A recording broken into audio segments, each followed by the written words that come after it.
Welcome to our Rolemaster Actual play session.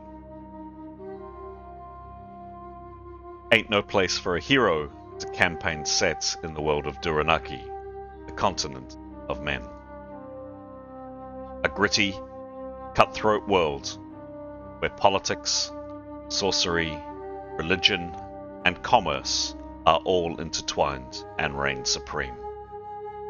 Treachery and murder both come cheap, and characters need to be both smart and ruthless to survive. We hope you enjoy our story, and, as always, may the dice roll in your favor.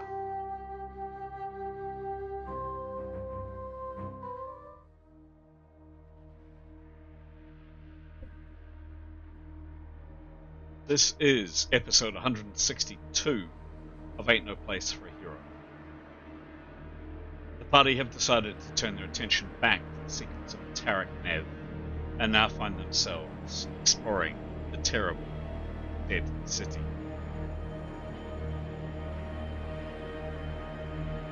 We rejoin our heroes, finally outside the terrible underground crypt, and alert to the sound of human voices and lights close by. Good evening! My name is Chris, alternatively known on this channel and in this game as GM Chance. And, well, words say exactly what I'm going to say to you, but I'll say it again. Welcome to our story. The story that we're telling this evening, its title is up on screen. It is called Ain't No Place for a Hero. What is it? It is a tabletop role-playing game, a collective hallucination between myself as the storyteller and a collection of highly intelligent, very charming, very exciting players that we'll hear from in a minute. The system that we use to play our game is an old system dating all the way back to the 1980s. That's called Rolemaster. We have a very big party, a lot of characters in play. Often in a role-play game, you might get 4, perhaps 5. We have 8. 8 characters in play, so a lot of faces in our story. In a second or so, we're going to hear from the players of, 4 of the 5 players we usually have, to introduce their characters a little bit more. Before we do so, and anybody who has watched this channel, you know exactly what's coming next, and it's very sincerely meant, and it's just a big thank you to all of the people that follow us online, that provide feedback, enthusiasm, comments, thoughts, ideas, suggestions, whatever they are. It is really all appreciated. Any enthusiasm is great. We are so close. We are painfully close. 2 subscribers away from 400 subscribers for this channel. How about a wee Christmas present for your favorite Rolemaster Actual Play channel, and clicking that subscribe button and asking a friend to do it too, to give us a Christmas present of 400 subscribers this Christmas. That would be fantastic. Or tell your friends, or do both. That would be even better. Ultimately, if you're liking what you hear and you're enjoying our stories, we really would appreciate you spreading the good word, telling people about us, and if you haven't already, we'd love a couple of seconds from your time to click either the like or even better the subscribe down below. Excellent. So we are kicking off tonight with the player of our somewhat beaten up weather mage. Alex is going to tell us a bit about Keros this evening. Alex, take it away. Thank you. Kia ora, everyone. I'm Alex, and I play Keros, and she has her cat Victory, who plays herself. And Keros, as mentioned, is a very powerful but ugly weather mage. God love her. I love it, but then I don't love it when all the questions are so good and I can't pick. So I'm going to answer 1.5, if I may. Mm-hmm. So the first question is, who's the most mysterious or enigmatic enigmatic individual your character has encountered. She's going to say Tarquin. She doesn't know him very well. He interests her because he's quite aloof and solitary and a bit of a deep thinker, where she's much more open book, hard on the sleeve, wants to know everyone. So he challenges her, and she would like to get to know him, but maybe she wouldn't. She's not quite sure yet. Only time will tell. And I think also being a magic user and seeing what Tarquin does with his magic is really intriguing to her. And he does challenge her to perhaps think outside the box a bit in terms of actually, she's got a pretty prolific list of spells, but she kind of sticks to 2. So maybe that's a good challenge for her, but definitely Tarquin. Not a negative, a very neutral statement there. No opinion attached to it whatsoever. And can I just quickly answer what's the most impressive or valuable magical item your character has used or seen? And that would be her own hands. Hand. Sorry, forget about that. Well, she's got 2 hands. We're just doesn't use one of them. One, yeah. She's pretty proud of how far she's come, particularly with her insecurity from the Cloud Club back in the day. So yes, hope it's okay that I answered 2 questions there. Excellent. Thanks very much. Who would you like to hear from? Well, speaking of Tarquin, could we please hear from Giles? Excellent. Thanks, Alex. Thank you for that. Yes, I agree with you.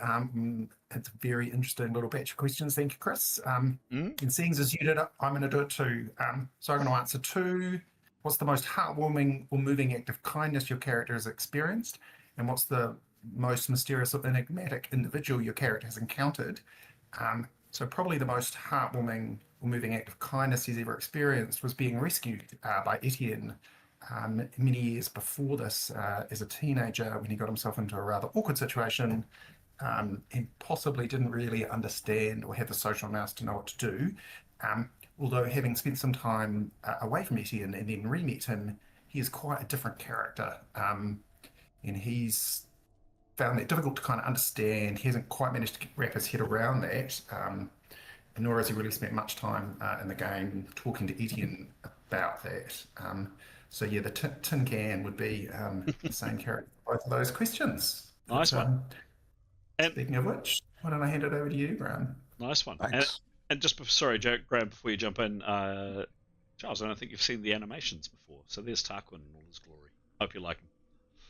Smouldering. It's slightly disturbing, but yeah. Smouldering and slightly disturbing. Yes. Graham, mic is all yours. I play 2 characters, first of whom is Nyathanal. I'd like to answer the question, what is the most mysterious or enigmatic individual your character has encountered? Well, I don't know if this person is the most mysterious or enigmatic, but it's one that's just comes to mind is the long time ago, before we were on a mission from God, we went and raided a tower called the Seer's Tower. The Seer wasn't at home. In fact, it was occupied by a lot of bandits. Nonetheless, we kind of did sort of ransack the place and found lots of goodies. That's it there, by the way, on the credits. Yeah, and we subsequently lost most of the goodies, but nonetheless, there was this presence that we knew there was a seer, and as we were about to set sail, and shortly actually before we were captured by the TPP, Nathanal saw someone who she assumes was the seer. I mean, he was dressed, in a quite a sort of elaborate kind of manner, and we're pretty sure that he is looking for us. Now, we don't actually know why he's looking for us. It could be he wants to get all his stuff back, understandable, or it is possible, and I don't know why I think this, but we may have had a hint somewhere on the line. He may actually he could be an ally, and a very powerful one at that. We don't know quite what's going on. It could be that he wants to help us. I mean, he'd be the first, but it could happen. So yes, So that's made an impression on Yathnel, and she guessed she'd like to know more about him. The second character I play as Etienne.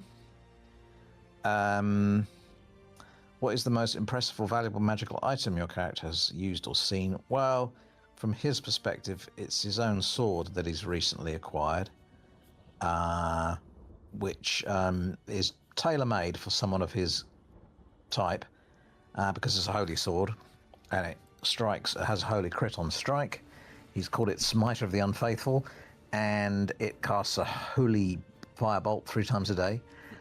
Which is instantaneous when it's struck, and it's also a spell adder as well. And he's very attached to that. And in fact, it's the source of his magic. So it's what he casts through. And when he holds up a symbol, it is the sword that he holds up. So yes, passing over to Pete. Oh, thank you. Oh yeah, a little note on that seer guy. I hope I'm allowed to. It's all right for me to say this, but the party knows this. In the little bit of history we've heard about Tarak Nev, we heard some of the people who helped come and fight the dark presence that was in Tarak Nev.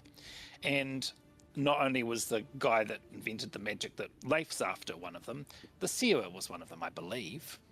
Right, yeah, I know we'd. I couldn't remember. Yeah, that's it. So I think that's where we've, So I mean, maybe you'll turn up in Tarak Nev to help us. Who knows? Who knows? Who wouldn't want to return to the city of the dead? Bit of a holiday there. Anyway, kia ora, I'm Pete, and I'll be playing 3 characters. Well, 2 characters tonight. Sort of. First of which is Leif. I won't really be playing him because he's unconscious at the moment. But let me see. Yeah. Yes. What's the most heartwarming or moving act of kindness your character has experienced? I thought someone else would have mentioned it previously. It's when the party saved victory. So the heartwarmingness was sort of Keros, sort of then backed by the party, just sort of standing up to these thugs, to say, "Oh, you can't do that to a defenseless animal." And then So I thought, on reflection, Leif was, is proud of that as a party, and just found Keros's bravery and just her absolute, this is the line that we can't cross. Oh, hello, victory. Was just inspirational and definitely heartwarming. And actually probably in Keros's relationship with Victory ever since, I assume he's assuming, has been one of love and sort of dedication and a lovely relationship between the two of them. For Mathan, how did your character? No, it's not that one. What's the most mysterious or enigmatic individual your character has encountered? Again, not sure if he's the most enigmatic, but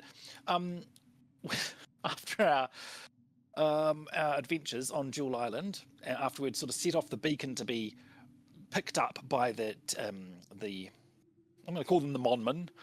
Who knows what their actual titles are? The ships, though. There was our liaison called Jackin, was the fellow we talked to, and he was a very sort of jolly fellow and sort of he seemed to deal very well with being a servant, or he was very well informed about us. He just seemed an odd sort of fellow who knew an awful lot, but was also very discreet and didn't want to discuss his employers particularly. He just got the job done. But he was, he gave the impression of being quite powerful in some ways, and I wouldn't want to have crossed him, I think. He was a bit unusual. The other character I'll be playing tonight, because Aiden's away, is Grey, and I thought I'd have a go at answering a question for him. Sure. And I could be wrong. He's welcome to set me right. But what's the most breathtaking or awe-inspiring view your character has witnessed? Well, I suppose this would be the time in which, or the moment in which Keros regained consciousness after having been dead. And I suppose that would be breathtaking for him and awe-inspiring, and a very sort of an amazing moment for him because of his feelings towards her. I think would be a pretty important moment anyway for him. Excellent. Thank you very much indeed. And yes, forgot to mention that earlier on when Alex was introducing her character, Keros. Alex is kindly picking up this other character too, another one of Aiden's characters, Demos. So my thanks to both Pete and Alex for picking up two of Aiden's characters. Aiden may join us later tonight. I suspect he won't, but we'll see. Yeah, you guys are kindly picking up these two characters. Okay, marvelous. I didn't answer a question. Sorry, GM. I completely forgot I was playing Demos. Do you want me to attempt to... Probably because I gave you the character sheet like 30 seconds before we switched record. Might have something to do with it. Well, I wasn't going to say it, but yes. Do you want me to try and answer a question? Sure, if you like. Sure. Obviously, do correct me if I'm wrong. I don't want to ever get this wrong for somebody else's character. I'm going to attempt what's the most breathtaking or awe-inspiring view your character has witnessed. And I think in recent times, because I'm not good at like events or maps or actually what we're doing or where we are, seeing his sister on the ship. I don't know if it was breathtaking or awe-inspiring, but it was certainly comforting and motivating, and knowing that she's still alive. And I think we're all keen to see what happens in that space. Excellent. Well, thank you for that. Well met, one and all. There's my Discord. Always happens when it does that. It switches off to the wrong one. That's okay. I'll fix that in 2 seconds. Those up on screen are the characters' names.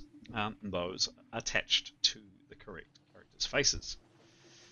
Just before, hey, guess what? I remembered.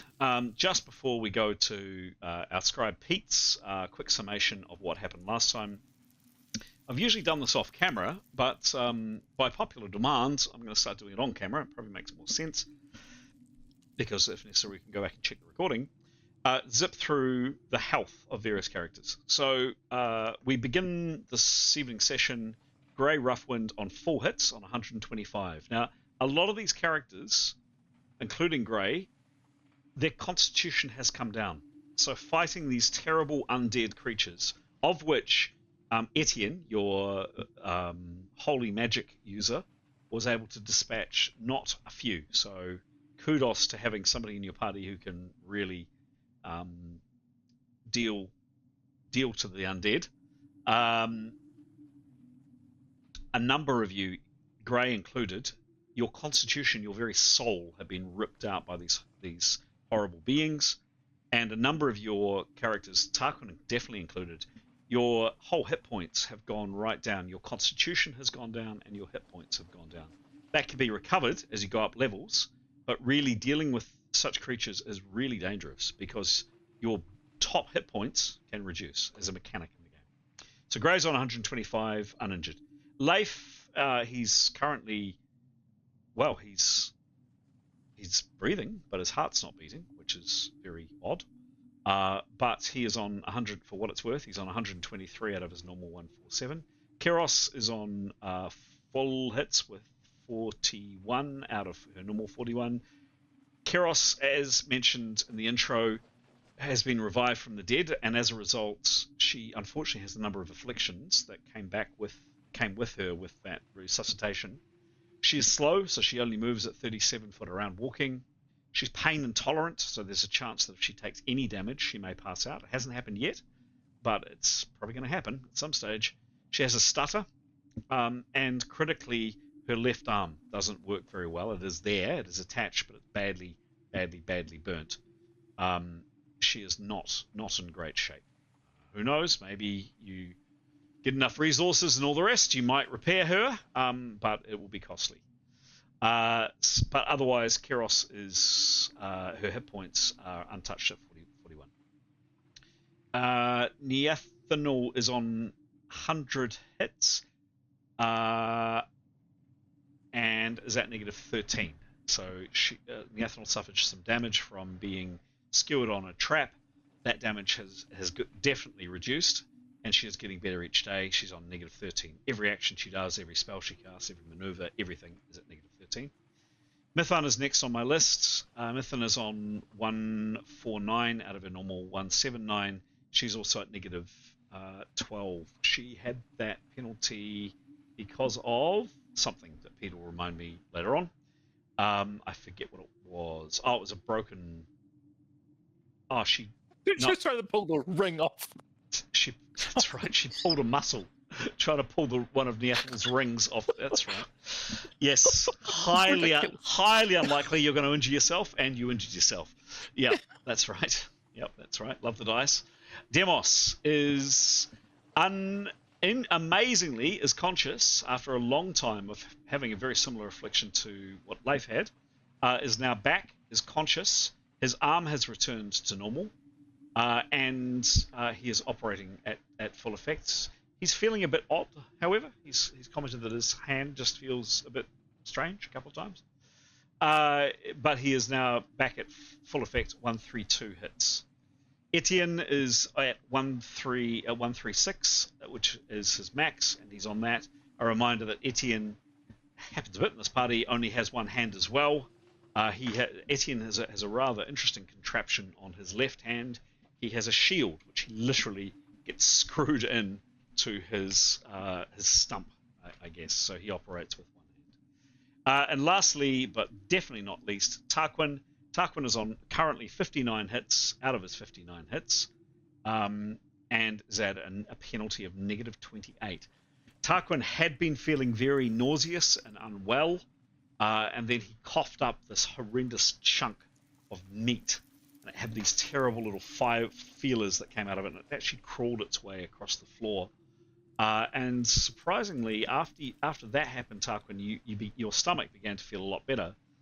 However, very soon after that, a matter of hours later, you were ambushed effectively by some horrendous spectre-like things, and Tarquin got a horrible gash across his left arm. It's healing, and it's healing relatively quickly. He was at -30. He's now at -28. That will go down over time. Any questions on any of that for anybody? Pete. Yes. Gray. Sorry. Perhaps I missed it. Gray's arm is still out of commission, right? Gray's arm. Oh, good point. Yes, Gray's arm. Thank you. Gray's. So it's similar to both Demos. Similar to Demos. Gray's arm is cold to the touch, and in Gray's head, his right arm doesn't exist. He doesn't think of his right arm; it just isn't even there. So Gray is operating with one arm. So yes, he is out of action for his right hand. Can I check what that means in terms of his weapon skills? He's got light crossbow. 20.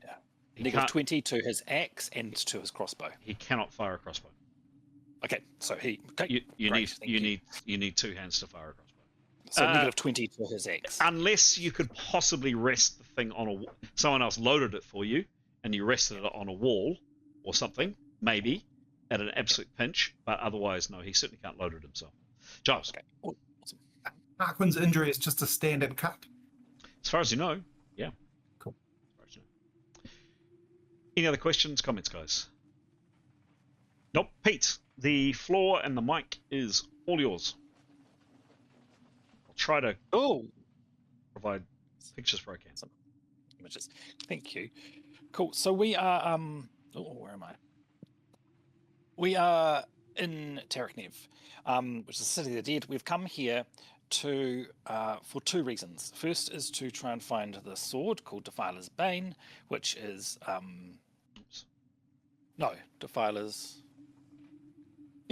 Defilers Bane, which is a special, very powerful magical sword that is specially made to kill Medas Defiler, who we believe is going to be brought back by the New Enlightenment Union.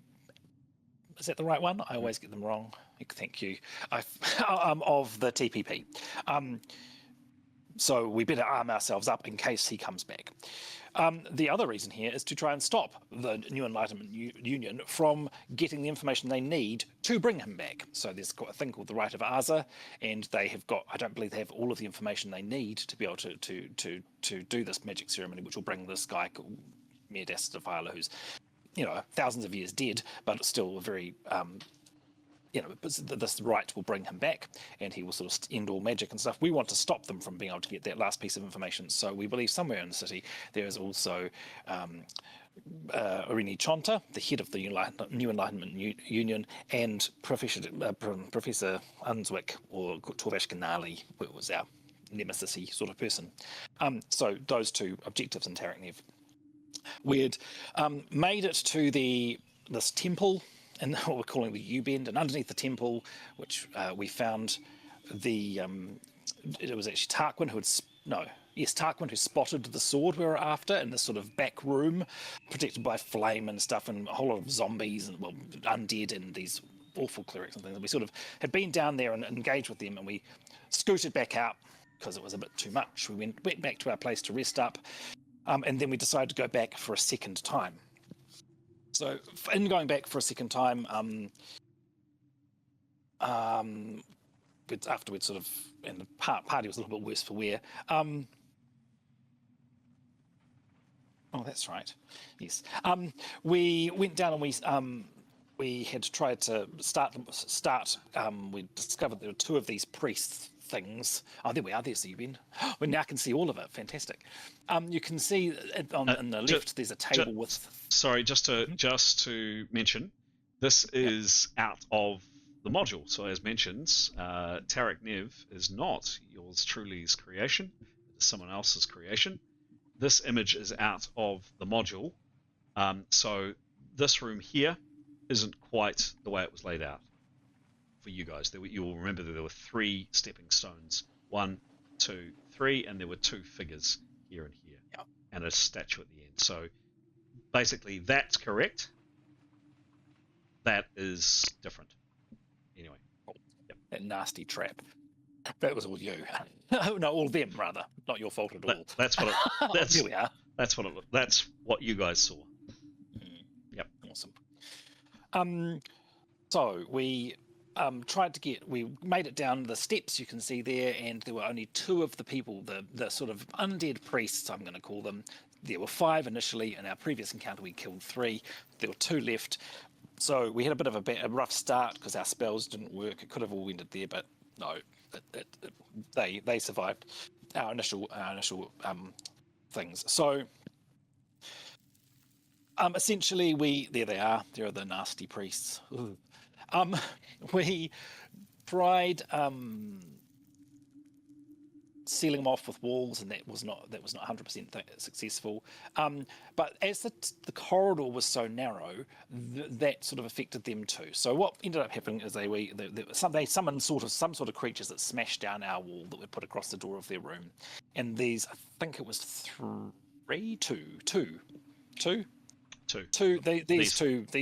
These things came bursting out, quite large, and so they could really only take up one. We could only be attacked by one of them at a time, which was a real, which had been hampering us, but also hampered them. There were the two toothy creatures and 2 of the undead priests, and very cleverly, Nathanel had moved down the corridor past their room, so she was behind them when they all moved out and faced us because the party was lined up on those steps. But so the combat sort of progressed, but the upshot was basically one of the priests knocked out Leif with, we're thinking, some sort of similar incantation that was used on Demos. So he sort of fell down. But very shortly after that, I believe Keros smashed one of those spiky creatures with an ice bolt, I think, and absolutely obliterated it. It happened to fall on Leif, but actually that's no big deal. He's apart from being unconscious. You're not bitter about that, Pete? Not at all. No, the damage incurred by that is gone anyway, isn't it? He was only at a minus, but it was still a little bit of a hairy moment, I have to say. But sort of really a key thing that happened was that Nathanel was hiding around that corner at the far end of the stairs corridor, just there. Thank you, Chris. She snuck up behind the priest because the priests were we were on the stairs, the spiky creatures between us and then the priests, and then Nathanel. She snuck up and she did a really cool ambush. So she cast a spell that meant even if something knew that she was there, she could still get her ambush skill, which meant she was able to modify the crit roll. And she stabbed one. Actually, she ended up killing both priests in this way, using this ambush skill, so she could modify the crit to get exactly the damage she wanted. So Nathanel took out both of the priest creatures. Keros took out one of the spiky creatures, and I think Etienne cast his repel undead spell again, and it dissolved the other spiky creatures. So good job, team. I think there'd also been one of the shrieking creatures still, one or two of the shrieking creatures from our previous encounter seem to have come back. And again, Etienne's wonderful repel and undead spell seem to have dealt to that. So all enemies in the U-Bend were sort of, as far as we were aware, sort of done, finished off, which was a great relief. That happened sort of on the first part of our in-person session. The next problem we had was that in that room at the bottom, which is the Nathaniel death room, unfortunately, there's this. The thing to the right is a trap with a sort of a magnetic device on the back of it that drew anything with metal, anything wearing metal, straight into those set of spikes and spears that's sticking out of it. So you'd come up to the door, and just at the door, that's when it activated. Unfortunately, Nathaniel had been caught in that trap and had suffered a very serious injury. We'd managed to get her off and take her out after that. So I think it was Mithan and Nathaniel divested themselves of all metal and came in to explore the possibilities of what we could do to figure out this room. So I think Tarquin had been previously there. Oh no, Tarquin was the one who first saw the room, but Tarquin and Leif had been in this room previously. So the layout of the room is there's the wall, then there's the 3 steps and 2 guardians or figures on each side, then a heart-shaped rock with a pool of fire in the middle, which is where the sword was floating, and at the back was a statue of, we're thinking it's Orgiana, who is one of the goddesses of, or the goddess of the M.E.R.P people, the people of Terek Nev. As happened with Tarquin, when Nathaniel approached the first sort of stepping stone, flames burst up around all the stepping stones and the guardians, and sort of the flames covered the floor up until about where the heart-shaped rock is. We couldn't sort of see any other way of getting through this puzzle. Oh, that's right. That's the other thing was, at that time, Mithan ran back to... Oh, I'm missing a bit, aren't I? Am I? Yes, I am. That was when Keros was very brave, I think. One of our first oh no, I remember. No, I'm jumping ahead of myself. When Nathaniel first approached that and the flames sprang up, a voice started talking quite loudly in M.E.R.P, so we couldn't understand it. Mithan ran back and got her earbuds and stayed out in the corridor and switched on her, we're calling them earbuds, which means she could understand all languages. And so she could yell out to Nathaniel what was being said. But and basically it was a warning to say that the sword had been in possession of whoever this goddess was and the M.E.R.P for a very, very, very long time. There was an extremely powerful weapon, and that we shouldn't continue, otherwise we'll be here forever, die, unless we could answer, are you strong? Are you brave? Are you true? So a bit of a puzzle to try and figure out, was this a bit of a riddle? So Nathaniel was very brave in this and decided that there's a heart-shaped rock. You can be brave of heart, true of heart, and strong of heart. There are 3 stepping stones. One of each of those one for each of those things. We were figuring tentatively. So Nathaniel I think Keros made it into the room here as well as a backup in case Nathaniel fell into the fires. But she went and jumped onto the first stepping stone. We saw her flicker a little bit, but on accounts from her later, she sort of was teleported to a different place, and she was having to be strong against some sort of nemesis, an apparition, which it sounded like ended up being basically herself with the same sort of stats, and so she had to essentially fight herself, which she did very effectively. So I think when she came back from that place, and she flickered back in for us, we didn't really see her disappear or anything, but she felt that she had overcome that challenge of being strong, which was great. And she kept repeating to try and mollify whoever the presence was guarding the sword. My heart I am strong of heart. And then she decided to jump onto the next one and was able to say, I am brave of heart, and parroting what Mithan was saying and M.E.R.P. Each time she went, and there seemed to be a resistance roll for each stepping stone, she seemed to sort of be strong enough of will, or didn't succumb to whatever the trial, assuming it was some sort of a trial for the next stone, and in fact the next stone over. So she actually made it to the heart-shaped rock. and I believe, and then jumped onto the heart-shaped stone. I believe it's that at that point we had another message from this voice saying that that she was able to take up the blade, but also at that point, I believe that the black and white tendrils that our party had experienced from, we're thinking they're divine, they're godly, or hellish, or whatever, started to come out of our characters, all bar Tarquin, I believe, and sort of filled the space that we were wherever we were in this complex. And there they are. Thank you. And we all saw a sequence of images, basically, essentially, and sort of messages from. Oh, not all. Sorry. Sort of. It seemed to us, I think. Well, maybe the characters who had the strongest connections to gods. That was perhaps an interpretation we came to, that had these sequence of images and basically an accompanying message, which was basically, something terrible is coming. We are sort of the only hope, and we need to be stand strong. Also, to not trust the gods of Taraknev, of the Nareshi gods. There weren't the gods that were talking to us didn't like them, basically. Nathaniel took the sword. Amazing. We now have Defilers Bane, and managed to, I think, teleport herself off there with the sword to try and avoid that magnet. Keros attuned it, and we've got, I think, for your info, Giles, I think the stats on that sword are in the chat. So in the channel, it's got some amazing abilities, but quite specifically designed for killing this guy Midas, the Defiler. That was us, basically. We got the sword. We were, I think the group's general consensus was, actually, we could try and hang around and find the TP people in this place. We're running out of food. We're a person down. We're all a little bit worse for wear. We're done with Taraknev. We really want to leave. So that was really the intention. Before wanting to leave, though, we wanted to see if we could extricate Nathaniel's gear from the magneted trap, and we did try hard. Promise we tried hard, Graham.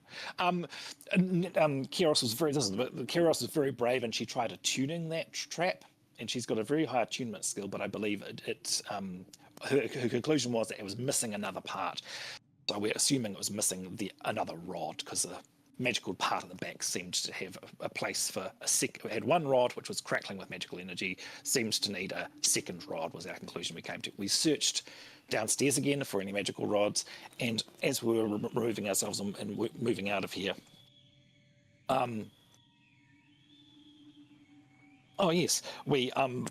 we searched upstairs for the other two rooms upstairs. In between then, I believe we had a rest, and that's when Demos woke up, I believe, and people healed, did some healing, and we all got power points back. So we're fairly freshly rested. Yes. We came up from underneath the UBN cautiously. We checked the other two tower rooms. Are those the ones on the right of the screen, I think? Yes. Yeah, the far end of the temple. So this is the temple layout you can see here. We're hoping we didn't miss any of these metal rods for the thing downstairs. So, but unfortunately, Graham, we sort of came to the conclusion that we really didn't know how to get the items off the magnet. Nathaniel's items off the magnet. We were all very careful. One of those tower rooms is really weird. There was nothing, no traps, no monsters or anything. But at some point, when you went into the top right one, no sound. Didn't seem, there was no harmful effects. It's just that when I think it was Keros went in there and was trying to attune the room, we couldn't hear anything from her, I think, or whoever it was. So an interesting effect on that tower. Didn't know anything about the bottom tower room or turret room. There seemed to be nothing there. So that's at the point the party sort of decided, actually, we're going to go. We're going to head back for the gate. One last place we wanted to check, however, was the front doors. So that's at the top of the temple. We'd never actually unbarred them or gone out them or gone around that side of the temple. So we thought, just in case there's any clues there, any rods to disarm the trap downstairs.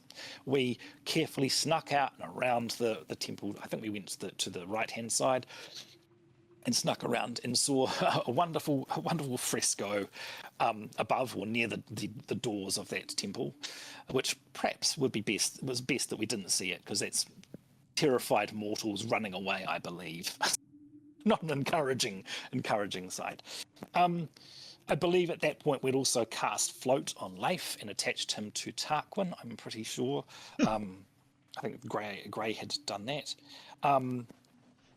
And it's sort of about this point, sort of sneaking through the ash and mist, all sort of huddled close to the wall near this door, that we heard human voices, sound like real live people voices, and saw a sort of a light somewhere in the ash or mist.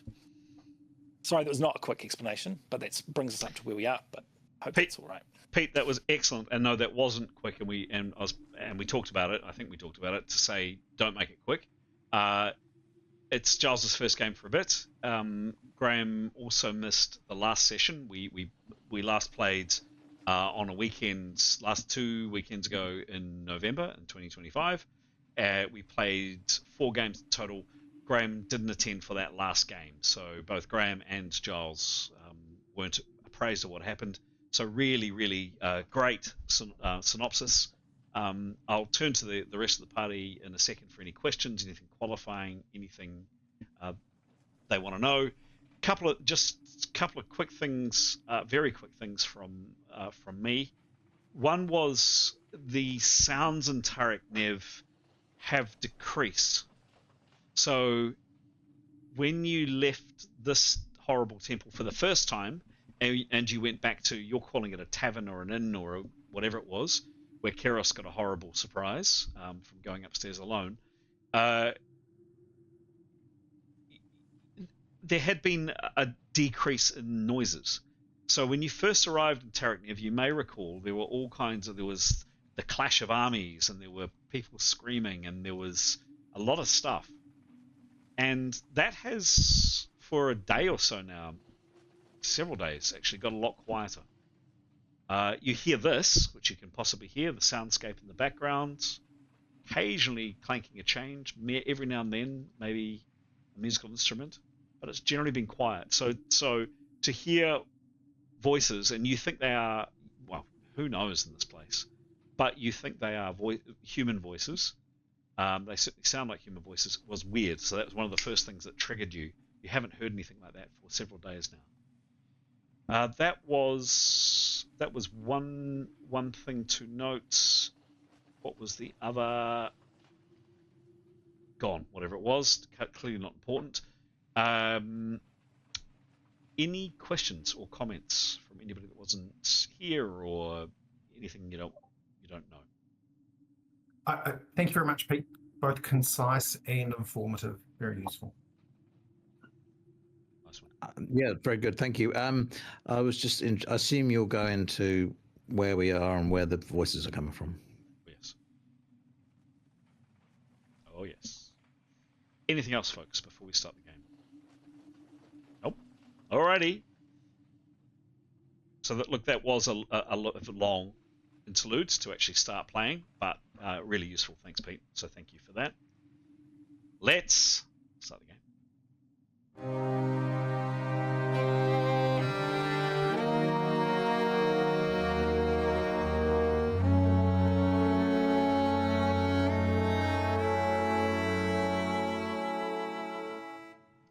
Yes, indeed.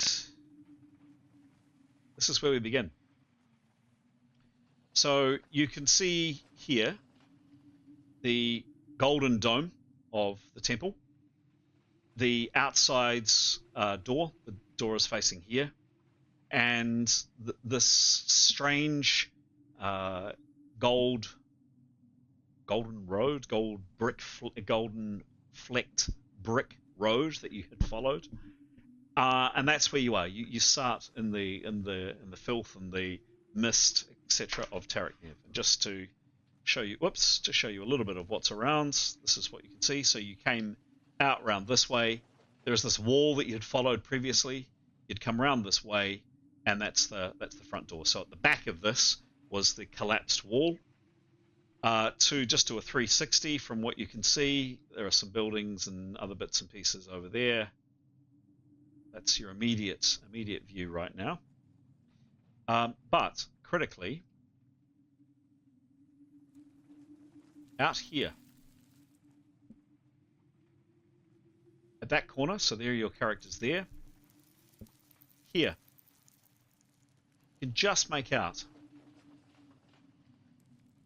some figures and a light over here. Just see it. I don't know if you can spot it on your screen, but yeah, top right. Where are you in comparison? Oops. A little bit further away, so just forgive the distance. But your characters would be able to see slightly further out and around that corner. So basically over there, it doesn't show up. The light doesn't show up on this view, but it's over. It's over here.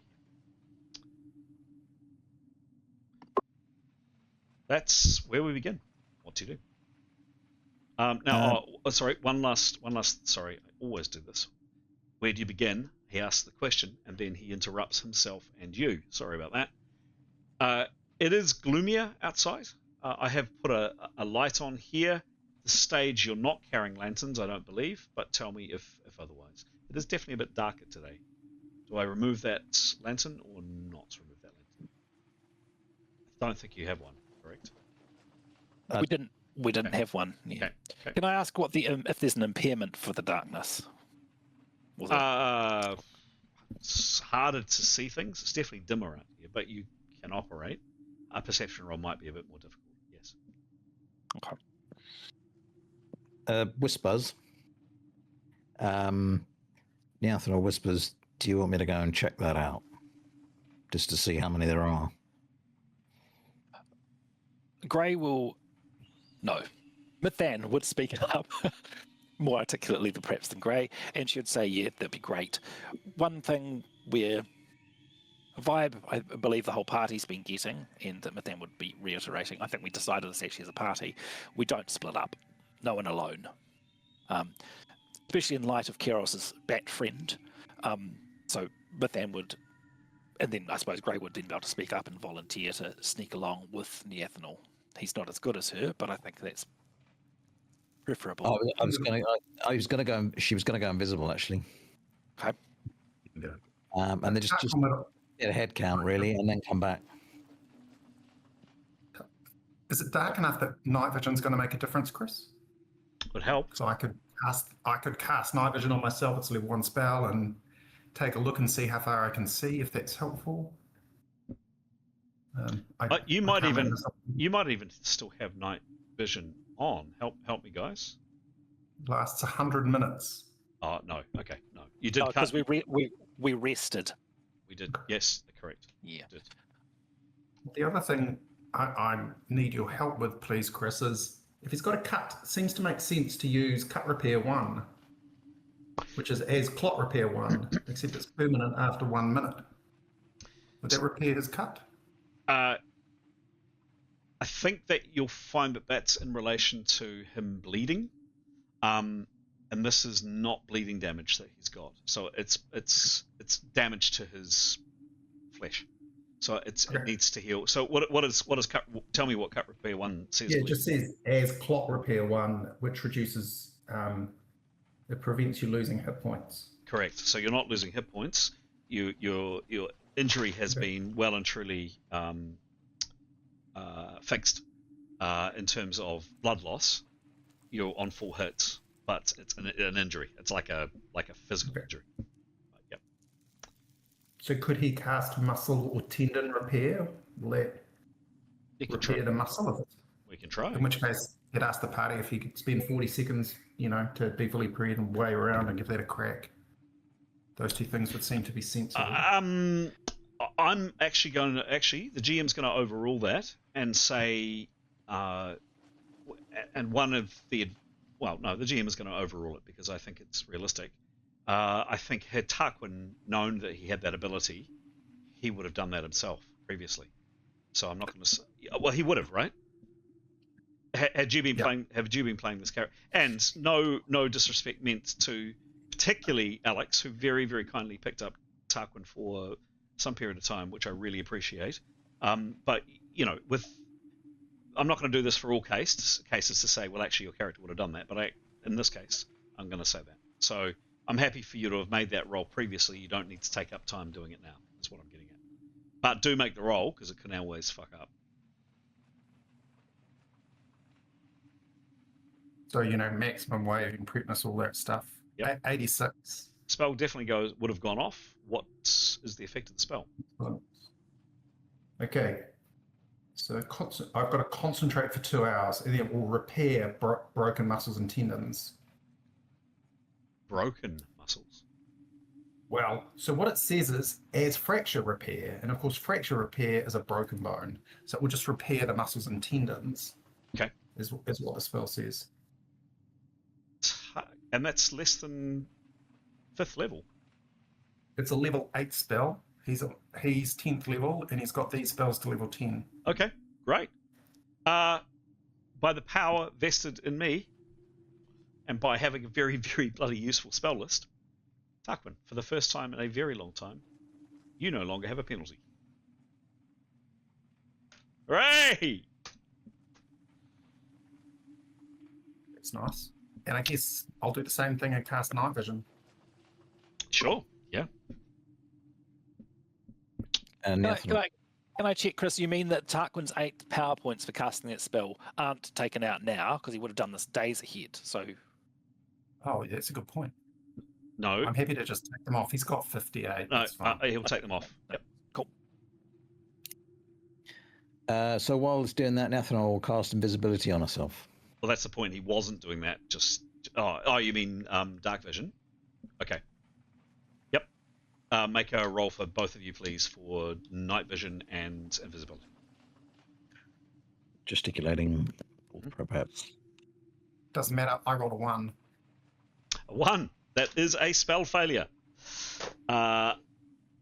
Give me a roll for the spell failure, please. 38. 38. You're fine. I'll do it again. Strain casts a lose spell, but not the spell points. You don't lose the spell points. Roll again. 55. 55. Dark vision goes off. Nathanel, your spell roll. Yep. 24. Cool. Nathanel, you are invisible. Tarquin, you can see. So, can I see anything else with night vision that I want to tell Nathanel before she creeps on ahead? Yes, you see. Hard to make out at this distance. I'm going to have just a punt at something like 200-300 foot away, probably a bit more than that actually. You can't quite be sure because it is some distance off, and even though your vision has been flipped and actually, hang on, night vision. Sorry, Tarquin, night vision for sure. Night vision doesn't allow you to see through mist and fog, so you can see all this. There's all mist and fog. Had that not been there, you would be fine. So I'll take that roll back because you would have known that you couldn't see. Well, you said it was darkening, so I was asking if the mist is still going to be here. But... The mist is the mist and the fog to begin with, and as well it's dark. So it has been, if you've been listening to, the description of this place has been that there's been mist and fog. Sorry. Yep. So actually you wouldn't be able to see. So take that roll back. I'm happy enough to leave it on. Cool. Okay. Cool. Nathanel, you're now invisible. Whilst they were doing that, Mithan would be keen to move behind the doorway. Yep, to the left. Mithan would encourage the party to move so they're entirely out of sight. Yep. Thank you. And if there's any activity left, Mithan would be keen to, for a first time in a while, to take her bow and string it. Okay. And knock an arrow. Excellent. I just need to... Cool. Any other actions while that is going on? Should I do the same thing, do you think, Pete? Why not have it strung and ready? Yeah. Okay. Yeah, that makes good sense. Yep. Tarquin's happy enough to follow his other people's cleverness. And Etienne will very, very slowly draw his sword so it doesn't make a noise. Okay. Okie dokie. Sorry, just checking. Oh, come here, Tarquin. Obviously, Chris, if we're going to do this, it makes sense to put an arrow on the string, right? Sure. Keros is always ready to fire Yes. without prep. Got it. Lol. Got it. Thank you. Oh, I didn't know that. Has it not been mentioned before? Never been. No. Hardly. Oh. What's this prep business? Oh, that's right. oh, why, when I put all this time and energy into the map, was the simplest thing not work? Okay, I'm going to take Neothanol and we'll do that.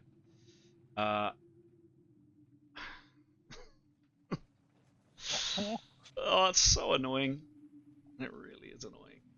There we go. Let's see if I can do it this way. Oh. Is your fog getting in the way? Yes, my fog is getting in the effing way. Okay. Talk about. That's what we think too. Yes, it is. It's so annoying. Have a chat amongst. Give yourselves 2 seconds while the GM just sorts out his map, which he spent the last week making. Oh man. Back in a second. I'll stay on, but yeah, back in a second. We now have Defilers Bane that I presume is a longsword. Do we want to just give it to Etienne so we can just use it? Well, we were talking about that. To fully get its full capabilities of the sword and the dagger, you need 2 hands. And so, based on that, and also we have Methan, who's a longsword broadsword user. So we're thinking Methan might be the one. But no one's ambidextrous, right? No. So But it's it still can- going to be a -20 for offhand penalties and all that stuff. Not sure that there is. If the wielder has Bane Tooth on the other hand, that's the dagger, and the wielder is not skilled in 2-weapon combo, they get 75% of their normal OB rather than the usual 25%, and the normal -25 for both attacks, and -20 of the offhand penalties, a half to 12. So the magical weapons take non-ambidexterity into account. Aren't they clever? In which case, do we want to just give it to Nathan so she can carve up the baddies now? So she got it. She's got it, yeah. She hasn't attuned it, so she doesn't get the other things, which is haste and assured initiative and blade turn.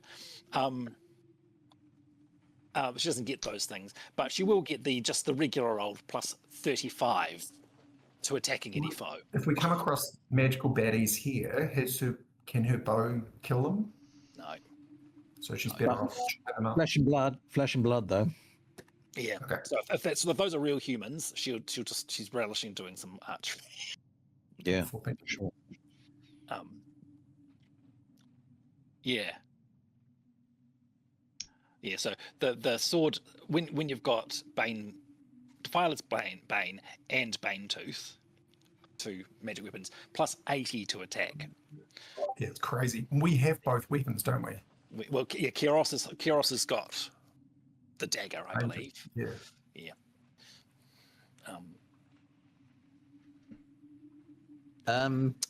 Why doesn't Methan have them yet now? Because there's no advantage, I believe. Well, the advantage is if we come across magical undead creatures, can't she attack them with these weapons, even though she's not attuned? She would. Yes, she could. She's got a magical sword already. She has got Bane. She's got Defiler's Bane already, and she does plan to use it. She's reluctant to because her normal sword, her normal magic sword, has got that shock bolt, which has done some damage, but it's hard to pass up plus 35. But having the dagger with her, I don't. The only thing is it increases the attack with the weapon, but only against M.E.R.P. Oh, right, gotcha. Yeah, Defiler's Bane increases only when paired with Bane Tooth when attacking M.E.R.P.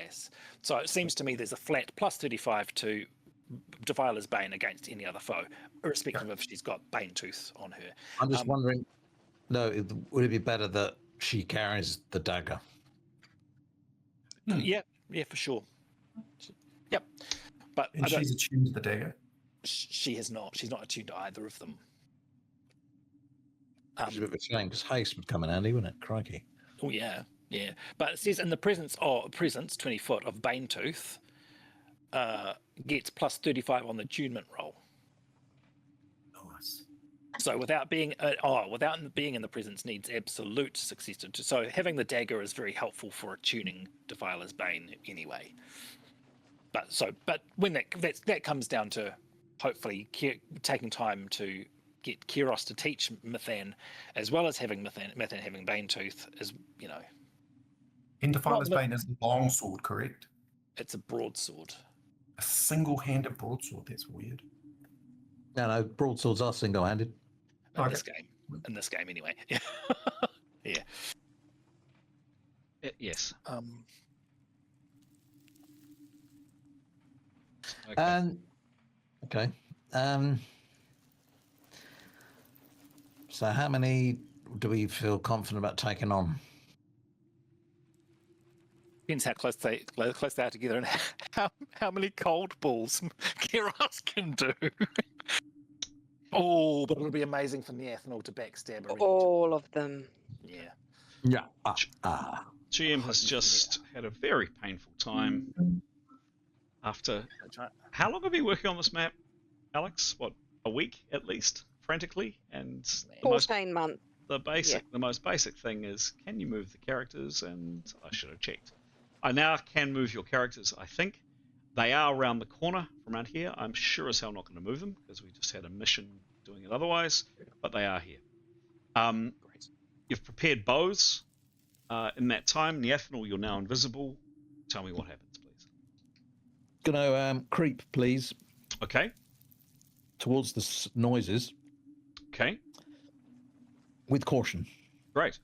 What do the remainder of you do, please? Mithan wants to. I think we should limit the number of people peering around the corner. Tarquin's got a better perception than Mithan, and Andy's got night vision on. So if Tarquin's happy to be the eyes peering around the corner, is Leif floaty? I think we floated Leif to come out of here. Is there rubble? What's around us? Is there any other terrain, or is it pretty much that? You can see buildings over here, just in the mist and the slime and the awfulness of Tarak Nev. And there is what appears to be a big wall. You came the remains of it around the other side. A couple of buildings here. That's it at this stage. Not a little bit of rubble here, but it's quite small.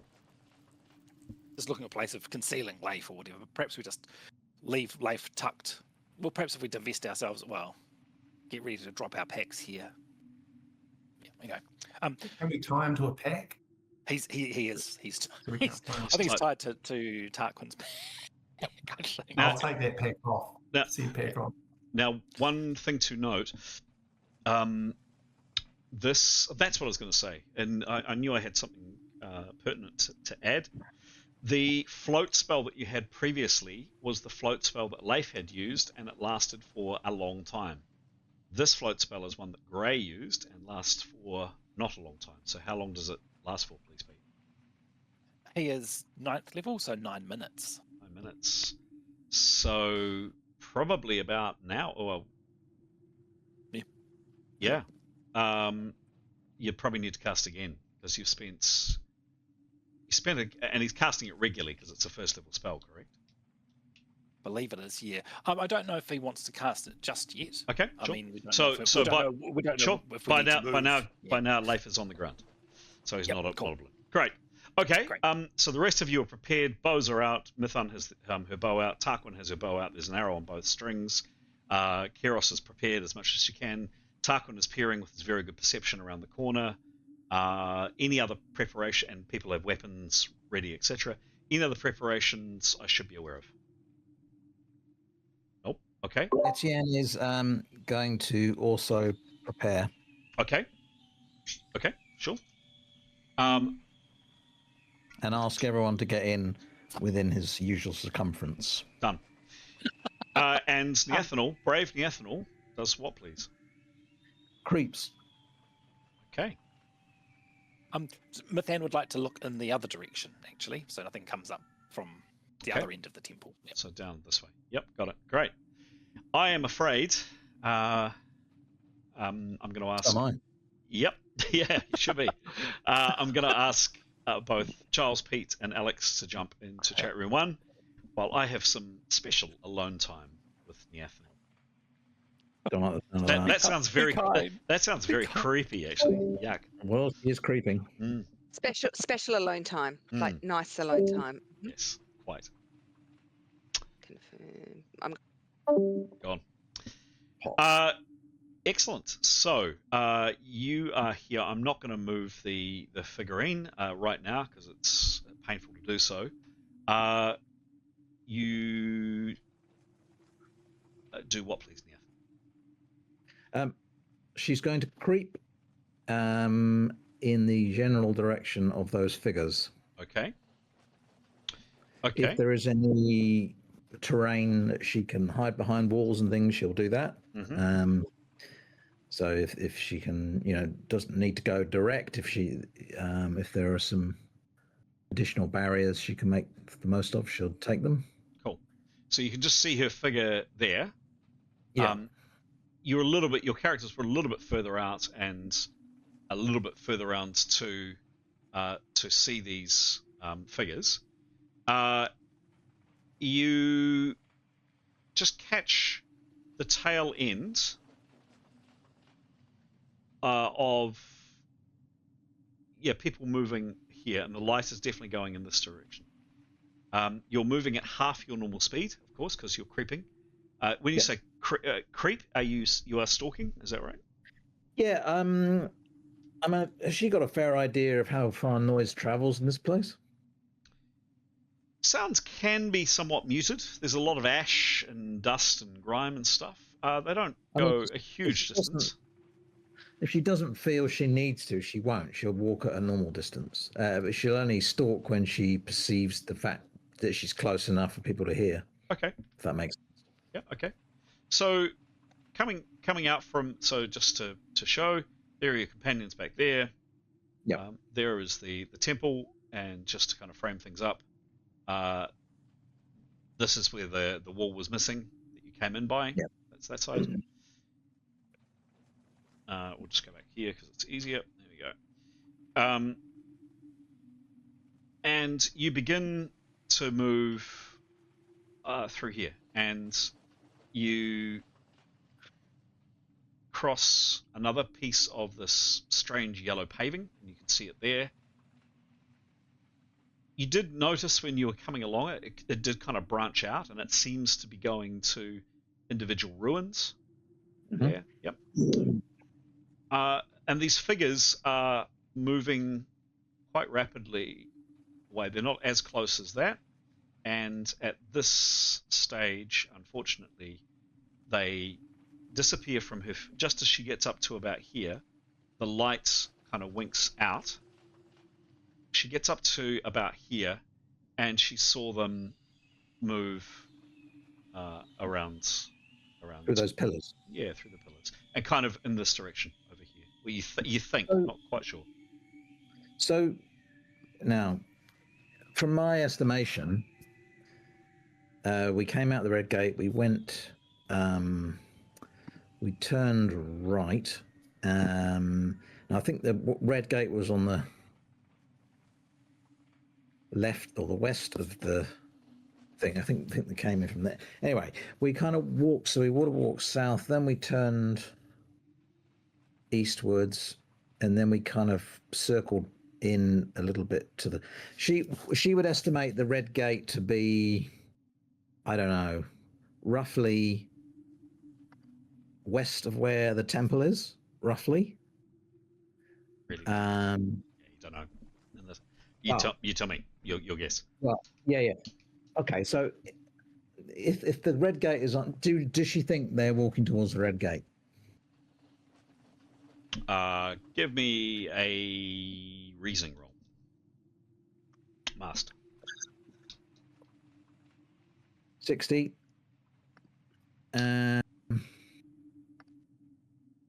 She's got a fair idea where she is. No, Plus 17. She really doesn't. It's pretty confusing in here.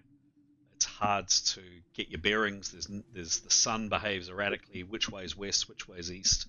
The sun is in different parts of the sky and not behaving normally. No, it's hard. Definitely not easy to know where you are. She really can't be sure. Maybe not, but she can't be sure. She doesn't know. In terms of the orienting herself against the temple. Yep. Which she now can't. She can just make out here. Just what? make out. The temple.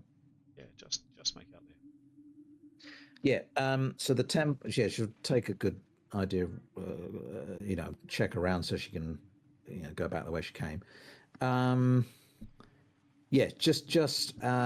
So the way she's walked is not away from the broken down wall, not away from the gate, but the what she would, I don't know, guess to be the west wall. Would that be correct? You don't know. Your character doesn't know. No. All right. If the main gate is on the north and the south is the hole in the temple, the wall that would be the west. Is that the way? Is that the direction I'm walking in? You don't know. Your character does not know. It's hard. Yep. No, you don't know. Oriented against the temple, not anything else. So, So what I'm saying is, we just walked out we just passed the main gate, right? Did she turn left and keep walking in that direction? Oh, of the temple. Yes, I'm only talking about the orientation of where she is to the temple. She's now struggling to see the temple, actually. Oh, you can just tell me, it's all right. She came out from the right-hand side. So it came out the main gate. The main gate. The side with the doors that would jam shut, that would collapse. No, you weren't able to get those doors open. You came out through the hole at the back of the temple. At the back. Oh, and then we turn right. Yeah. Okay. All right. Okay. Well, anyway, is she not keeping up with the people they're moving faster than her? Is that correct? Yeah, there was quite some distance in front. Yep. And she thinks they're moving far faster than she is? Hard to say. They were moving. I don't know. They're in front of her.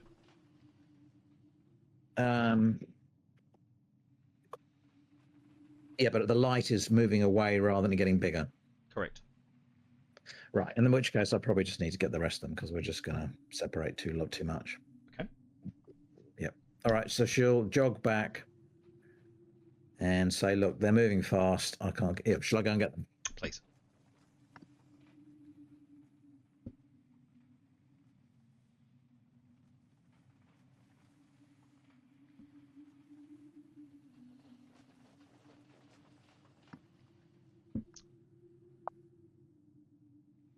Yeah, so Nyathanel, you hear a voice. She's come up and she's saying they're moving at speed. Come on, we'll move in that direction. I'll stay up ahead of you, and then she kind of she doesn't point, but she I don't know, moves someone's hands so she knows roughly the direction they're walking in, and says let's walk in that direction. And she'd like to retrace her steps.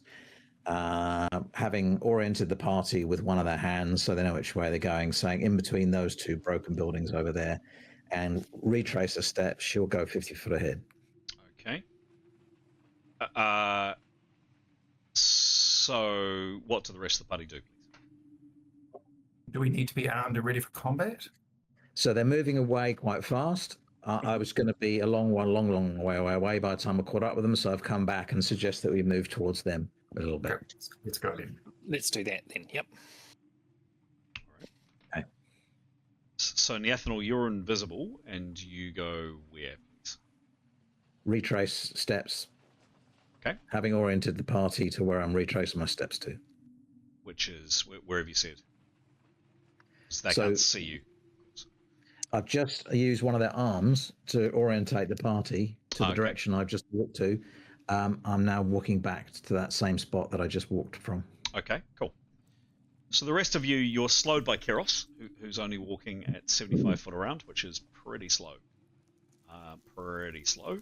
Neathnal, you're out in front. This is what the terrain that you're heading through. And this is pretty typical of what you've seen in Tarak Nev to date. So you can see the large building behind you, the temple. You came out the back of the hole in the temple here. You came around this side to see the closed doors of the temple around this side. Again, you're crossing these strange gold-flecked bricks. Well, the gold-flecked. They definitely are golden color, and they appear to have gold in them. And these paths, and you've seen several of them before, they seem to go up to the remains of buildings. Neathnal, you're out in front, and you move your way to about here, and I guess you're checking over your shoulder, waiting for the party to come up. Do you continue, or do you stay there? Well, re-establish. I'll move one of their arms again and say I'm going in that direction, and I'll continue to go the direction that they went. Okay. You get to here. All of a sudden, and Neathnal, you can just make out same light from over here somewhere. Quite some distance off. Hang on. Yep, no, got it. Quite some distance off. You're about here, Neathnal, when you hear and the clash of arms and screams, human screams. It's right. What do you do? So I'm changing direction again. So I wait for the party. I re-establish connection with the party. And then I'll get them to hide behind those pillars if they're willing. Yep. Yes. I'll speak for the party. And she'll approach the sound. And when she thinks she needs to be, she'll start stalking. Okay. That's an actual suggestion to the party. Does anybody do anything else? If we need to move at pace, Keros would cast Fly on herself if she was holding up the team in terms of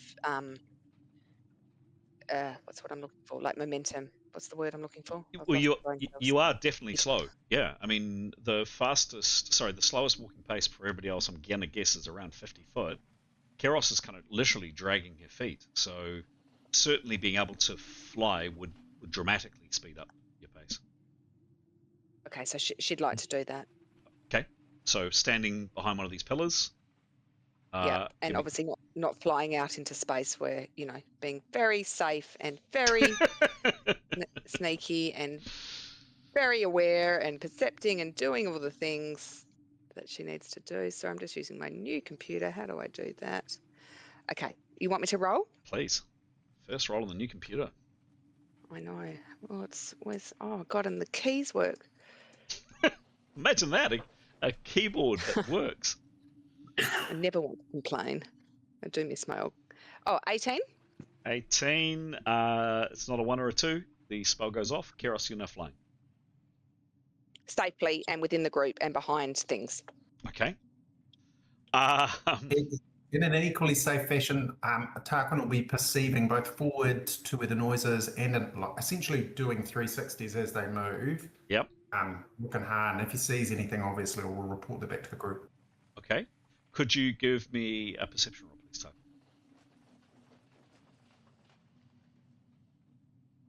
What are you making of Tarak Nev so far?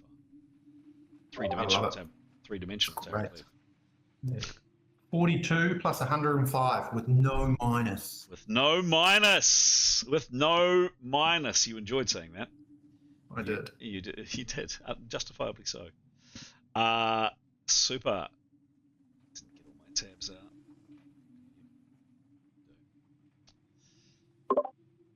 mass. It was a 42 was the roll. Plus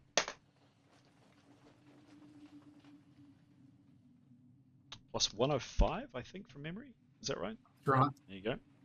Okay, cool.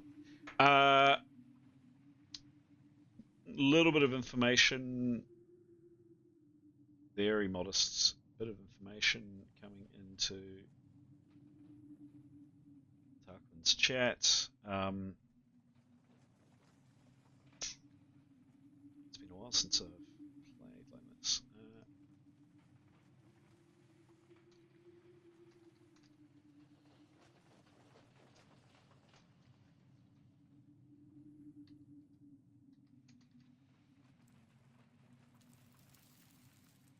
It's coming.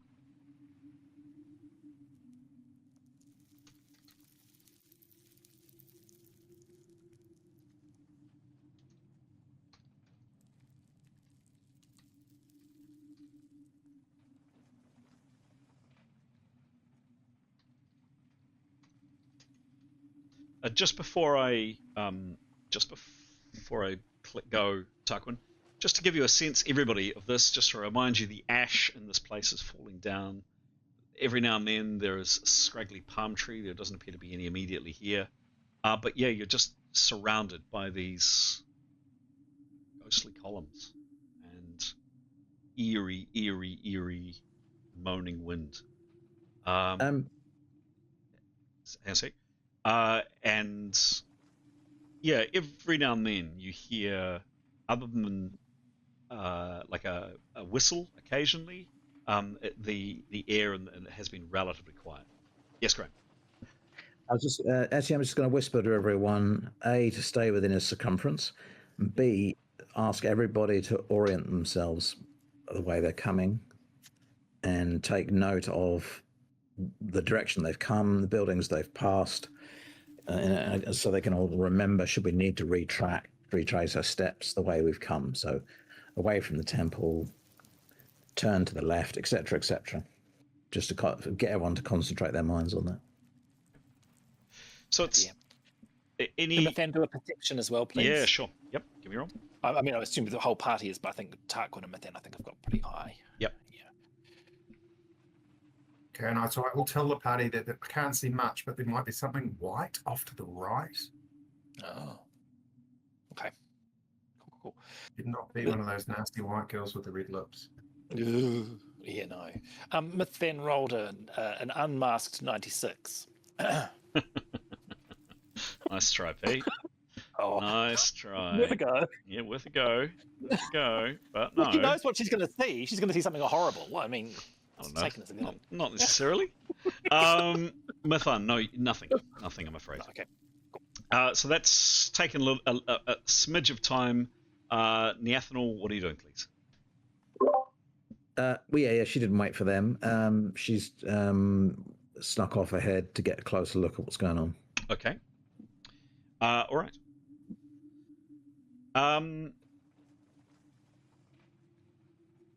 Yeah, look, this time I am going to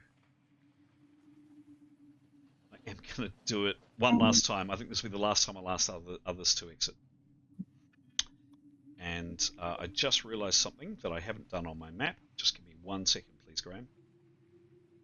If the other 3 players can jump out, thank you. And Graham, just hold your horses for a little bit. I will just do this.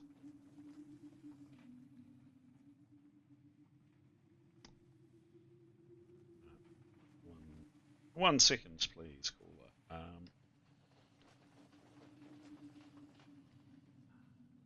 Yes.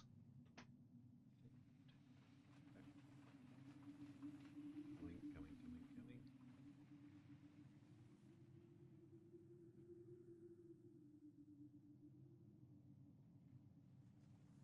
Good.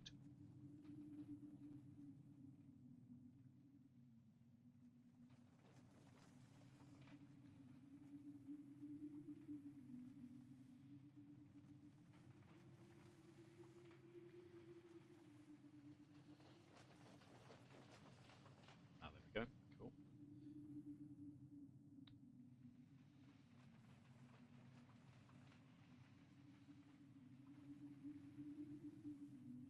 Oh, it worked. Love it when it works, Graham. Love it when it works. Right. And let's go to that. Yeah, that's pretty good. Okay, so Neathanel, this is what you see and hear. You've moved up to here, and your companions have either each taken a column or have chosen a position. You've gone out towards, very bravely, out towards these terrible, terrible noises, out into the filth and the grime of Tarak Nev. You walk for probably another 30 seconds. You're being cautious. And then the screaming and the fighting and the hideous noise that you heard, this noise, ceases. And you see up ahead light on the ground. Just make it out there. And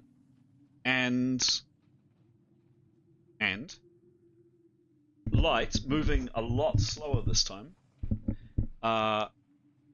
moving off in this direction. So I can't see how many figures. No, not at this range. And how far am I from the party? Oh, close.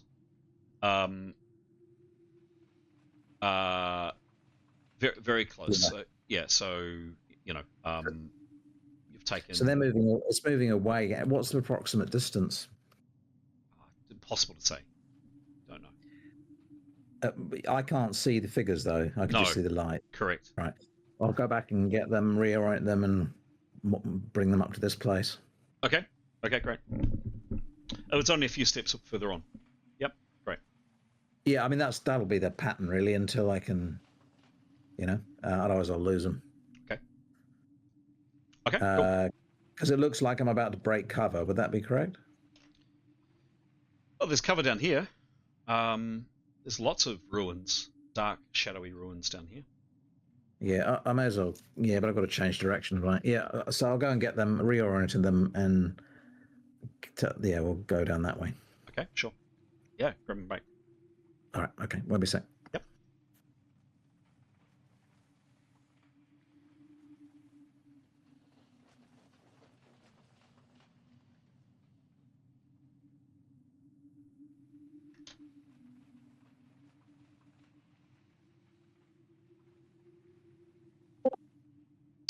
One, two, three, four. Lovely.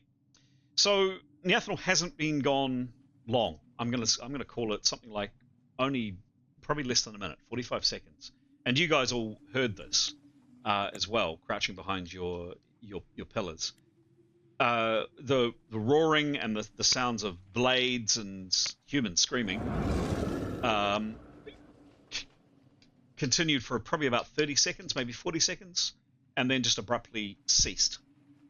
Not long after that, very shortly after that, half a minute or so, maybe a little bit less, maybe a little bit more, there was a whisper from the blackness around you that says... Yeah, just I'll reorient summons and say, look, they're moving away again. Maybe that combat is finished. Go in this direction. Can you see the light? Yes or no? Can't from where they are. Okay, then move this in this direction to the whatever she's pointing at. I don't know what I'm facing, but to in that direction, and I'll point out a place that I've been and tell them to go in that direction. So you come to here, and then I'll go off ahead again. Okay. You get to here, and you all see some distance off. So call it from here to. What is that? It's not going to play ball, but I don't know. Nice. 150 foot. There you go. Perfect. 200 foot away, something like that. About here.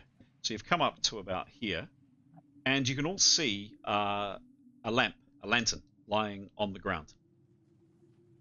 and around it, there appear to be one or possibly two motionless forms. It's what you all see. So you've all come up to here, and you can all see this view. Neathanol, you're invisible. Just before we continue, all have a think on that for a second. Keros, can I ask you, please, to make a roll? I've got your required, because I've looked at your character sheet previously. Can you please just give me a roll? Yes. Make it a good one. Oh, what have I done?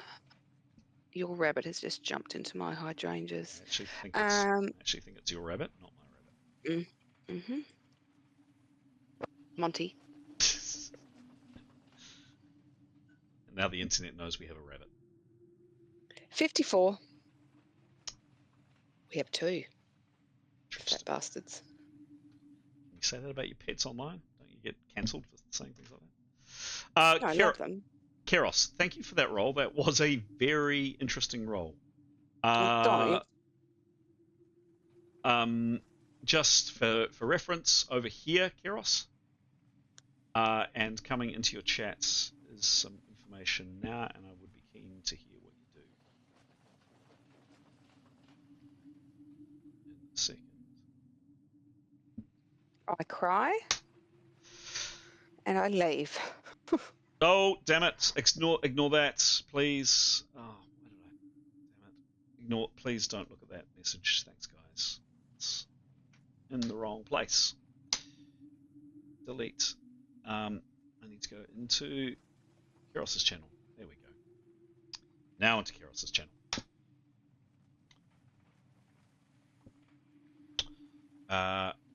Cool. That's happened. What do characters do, please? Etienne's preparing. Okay. Neathanol's perceiving, just see any movement of figures. Sure, give me a roll.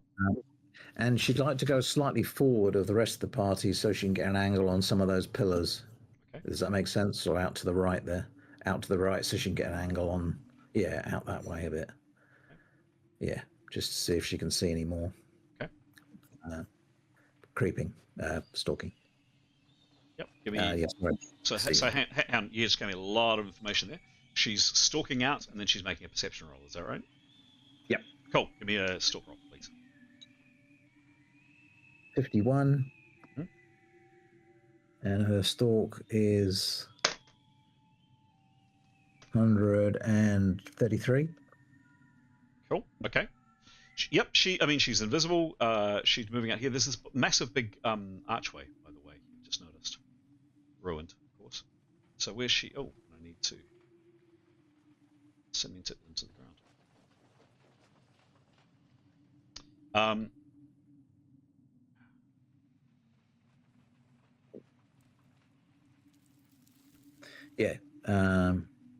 Just sort of perceiving around, trying to see any figures.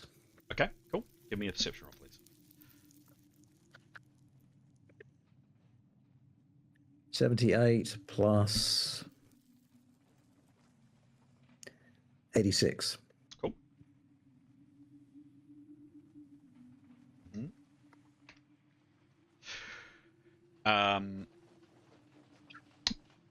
Again, very distantly now, as mentioned, you can just see what I told you before, but very far off in the distance, moving a lot slower this time. Other than that, nothing else around that you can see, although maybe there was a little bit of movement over here. So what was moving away? The figures? No, the light. Oh, I thought the light was on the floor. It is. Okay, all right. It is two lights as described.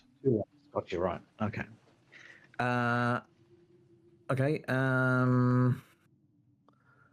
She'd better just have a little look at whatever that movement was, just getting a different angle on it. Okay. Anybody else doing anything, please? Deception from within. Oh, sorry. You go, Alex. No, go ahead. Sorry. Deception for Mythan? Go for it.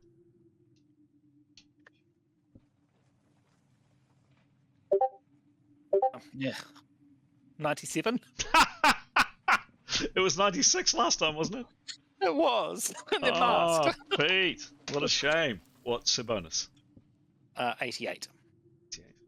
Okay. Um. Mithun coming into your channel.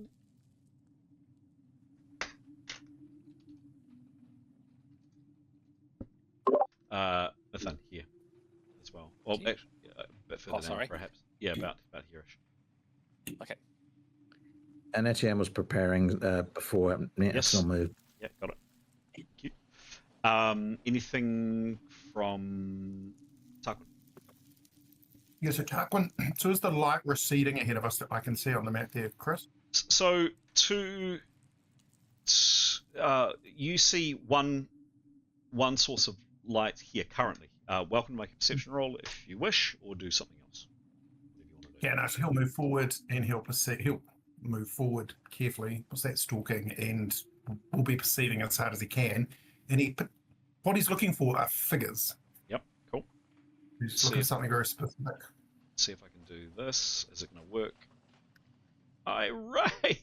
Yes! Ta-da. Oh, I'm so happy. Whatever happens, I'm not going to get out of like Kui with the party. Right? Okay. If we're all moving together, right? Cool. When can Mithan share the result of her perception? Now, if you wish, why don't I? So she would just whisper, she thinks she saw something off to the left, movement off to the left. Okay, in which case he'll stalk in that direction and proceed to see if he can see it. Okay. Are you looking for figures? 1 second, please.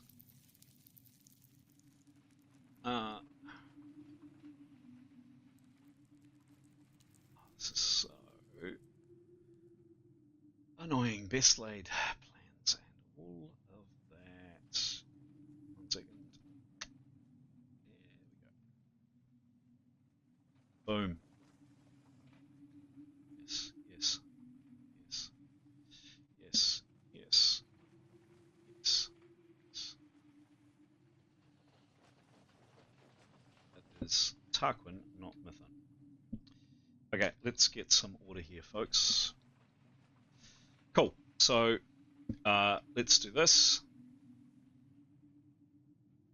Tarquin is moving off down here. Mithun, for argument's sake, and the rest of the party is here. Keros is flying. Leif is also bobbing along behind. Demos is here. Etienne's here. I don't know where the hell Grey is. Where is Grey? Object. I'm just going to do this. No, not Greg. Grey. Okay.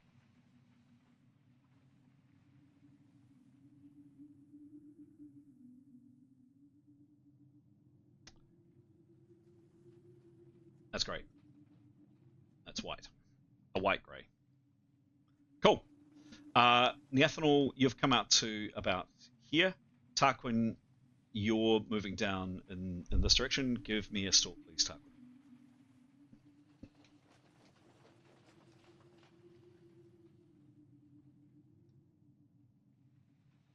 $19. Mm-hmm.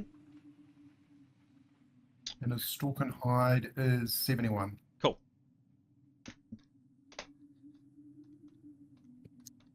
Okay. You're moving off down here. Now, have you made another perception roll, Tarquin? Oh, no, sorry, I'll do that now. Cool. 45. 45. Yep. Plus 105. Correct. Okay.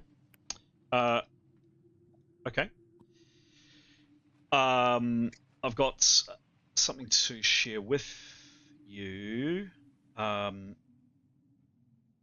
coming into your channel now. Oops.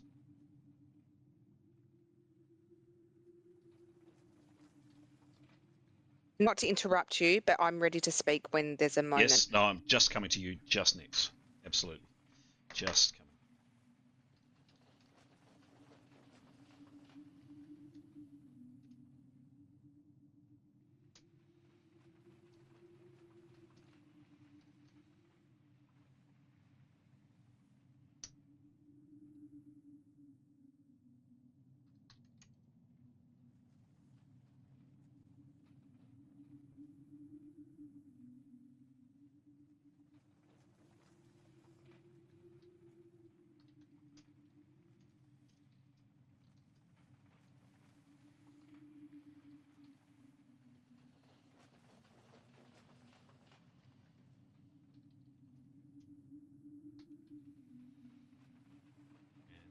And coming into the Tarquin channel, just going to share something.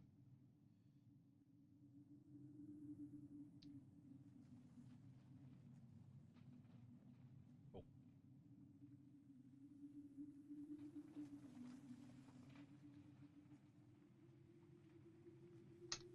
Okay. Tarquin, that's coming into your channel. Keros. Am I in range of everybody? Maybe I'm not. Everybody, Yeah, sorry, go ahead. everybody bar Tarquin, who's moved off, and you've got no idea where the Neath is. Okay, so I will speak quietly to the remaining team members that look, not very mature of me, but I have been suppressing some things, and they've come up now. So I've definitely heard a creepy, cold voice. It is very familiar, as much as I'm saying it's not familiar. It's very, very familiar, and it's from, quote, the dark place. Hang on, and I actually have. Sorry, keep going, Keros. I forgot to share something with you. Keep going. So this voice is very chilling, chills me to the bone. I'm very scared, and I know for certain. Oh, hang on, I've lost my words because the creepy pictures just turned up. Cool. I know for certain that terrible things are coming, and I know that with a sick certainty. So as I look across, I hear the voice say, "Look," and I look across to the window of the abandoned house, and I see a wee girl. She's very frightened. She's staring deep into my soul with her big eyes, and she's imploring me. I don't know what she wants me to do, but there's a wee girl in the window, creepy voices. It's definitely from the other side, and terrible things are coming. So, Keros, And that was a lot of information to impart in a short time, but you shouldn't be able to see this figure. No one else can see this. You can. So this is easily 200 feet away. Your human eyes, there's no way that you can see it, but you can very clearly see that image I've shared with you in the chat. so even the elves or half elves Not a can't see chance. it? No. Can I share the image, or no? We just keep it because it's only me. Only you can see Which it. direction? Which direction? It's over to the right. Oh, sorry. Over near the trees there. I didn't realise it was so far away, beg your pardon. But there's definitely a wee girl, and I'm definitely hearing creepy voices, and definitely bad things are coming. They know we're here. FYI. Something knows we're here because I'm looking deep into the eyes and soul of this wee girl, and she's looking right back at mine. She looks fairly normal. I don't know if that means anything in this world. She looks fairly human, and But is she the bad thing? I don't know. I just hear a voice, and it tells me to look. And when I look, I see this child, Tarquin and information for you. she's staring at me, imploring. I don't know what she wants me to do, but it's intense. We could leave. Gray would I'd say. comfort. Gray would want to comfort Kiros, and yeah, he would be keen to leave. Keros will fly down and accept a cuddle. Well, I mean, Nathan's just moved a little while to have a look, but I haven't had a look yet, so she would go and come back once she's had a look. Neathanel, you're aware of movements further down here, as are you, Tarquin, as described. And Tarquin, you're a little bit closer. There are 3 bodies you can see from where you are. 2 human size and 1 much taller than you. They're all lying motionless on the ground. I'm going to get out of Dodge, so I'm going to return to the party at a quiet jog. Well, no, at a quiet walk. I'm going to creep. I don't want it here. What I'm going to do is explain that I've seen the light. Okay. 2 dead people and 1 dead victim. Okay. And I could try and describe this absolutely excellent image, Chris, but let's just presume Tarquin's eloquence manages, and maybe you could post it in the main game chat. Nope. What do you see?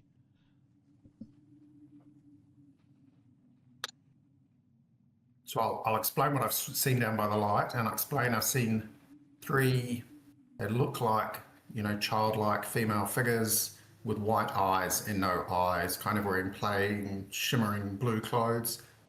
They are moving closer to us. They are in the open area, but they're not moving towards us, and they seem to be dancing. You need to share this image, Chris. It's excellent. It's a little bit far away for people to see, unfortunately. So, Niathanel, you can now see this as well. 6 figures dressed in white, and they come out of these ruins further down than here. So they come out and exit the ruins about here, and you see them place something on the ground here. I forgot where all my keys are. It's been so long. Goodness, how do I... Here. Let's go here. There we go. There, they placed an object on the ground, and these 6 figures, you would say they're children, Niathanel, and you would have said the same thing, Tarquin, there's no other word for it, they begin dancing around this object. And they are quite beautiful, actually, waving their hands around this object, dancing. I think as soon as she saw that malarkey, she will go creep back to the party and suggest that they move away. As we're looking at the scene here, go abruptly left, back through the colonnades, directly left.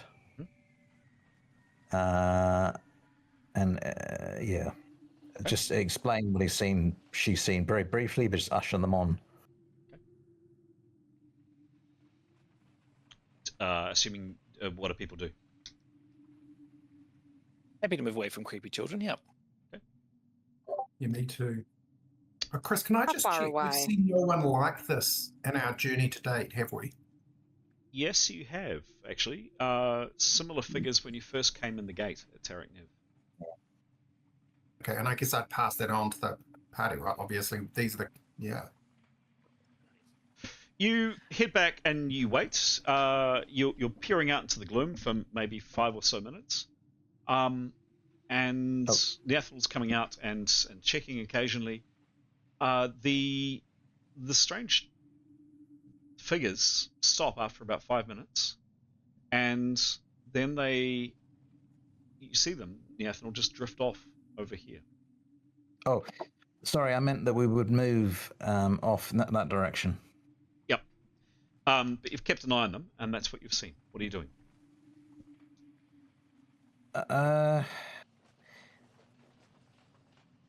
Yeah, if we go left from where we are, away back through the colonnades, I think.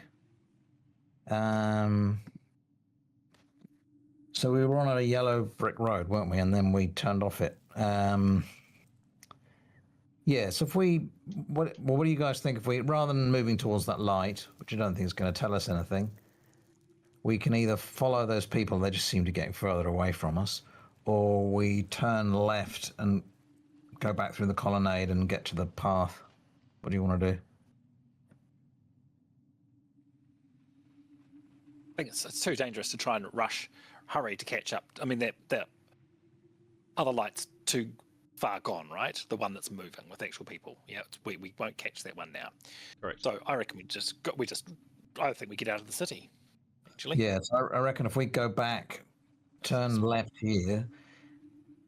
So if the direction so 90 degrees to the one we're moving away from the lady with whatever Karios was describing. move away from the ladies in front of us and go left. Go Keros, back through the colonnade, I think. Keros, can you give me another roll, please? Okay.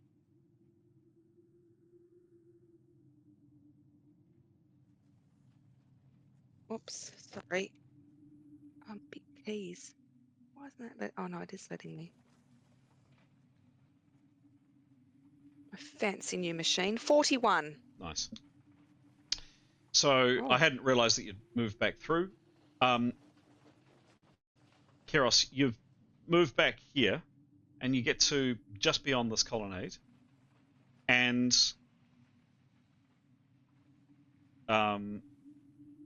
type what happens in the chat. Just a second.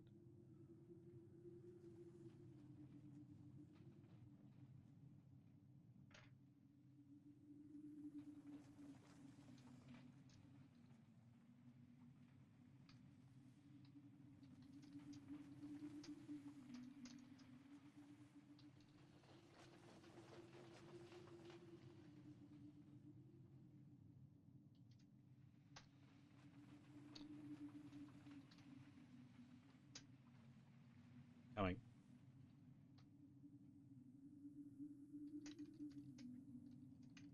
Oh, no, that's not nice. Yeah. I'll hang on as long as you like. Don't rush. Take 45 minutes if you like. Oh no, no. So you have moved. I hadn't realised that you were going back this way. So you get back as far as here. You step past this colonnade, so this line, and Keros, who's been hitting behind you, suddenly shoots up into the air and starts moving back this way. Can I say anything? Sure. I will say this is against my will. I can't help it. I'm going to the voice in the house.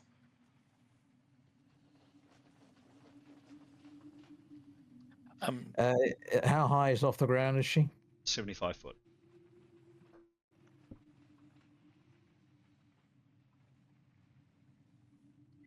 Keros, you... Gray would like to cast a spell. Okay, give me a roll.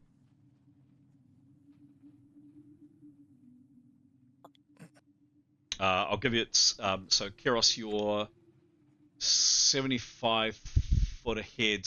A round of shock and surprise from the others. You can cast after that. Great. Okay. Yep. So he rolled a 79. The spell goes off. What are others doing? Cool.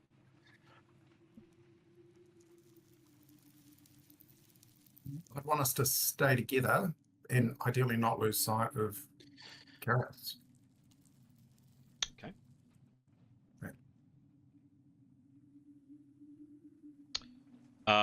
What's the spell, please, Leif? He's cast a 50 level fly spell, fly 150 foot per round. Okay, cool. And he would like to he will say, I will try and get her. I try get her, and would fly off after her. Cool. I'd say the rest of us will probably, my two will track them. Okay. Pretty hard to see in this horrible fog. What's that distance? Keros is calling out, "Where's my cat?"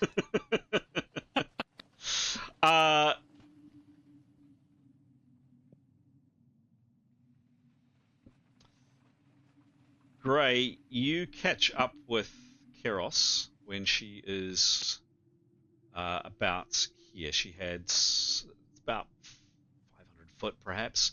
She had 75 foot. Yeah, 75 foot plus 75.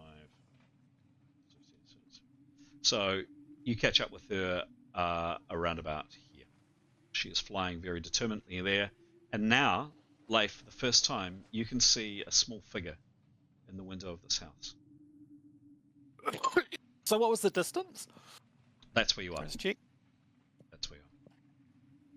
What do you do? He would grab her Okay. from the front with his back to the. No, yeah, he would want to grab her and try and drag her backwards. Okay. Keros, can you please make a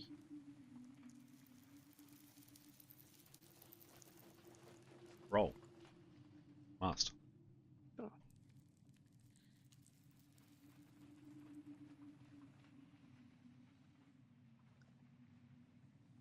36. 36. Keros, as Grey comes up to you, Grey, can you try a? Now you're flying a lot faster than Keros can. Can you please give me? I'd call it a. You're flying double the speed of her. Can you give me a? Yeah, you're flying midair, and a light agility check, please. All or nothing to see if you grab her. Yeah, 70. 70, it's pretty good. Followed by your agility, please. Plus 20. Thank you. Cool. 70 plus 20. Easy.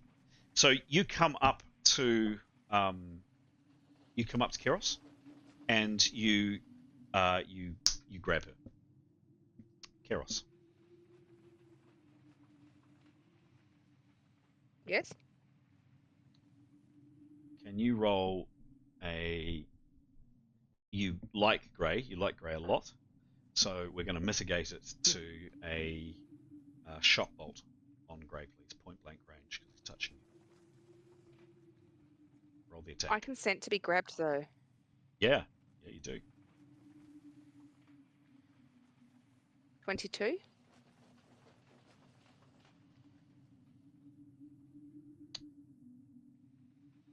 Cool.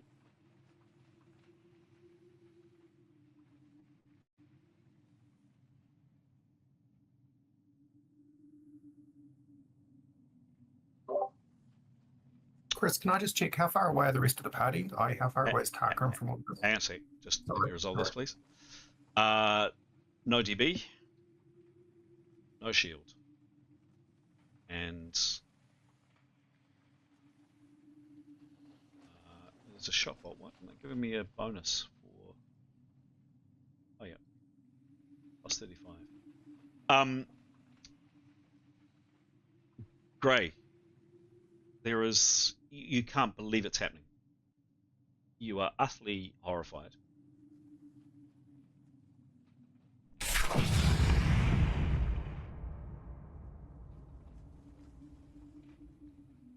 Grey. You've just taken 14 in the B electricity.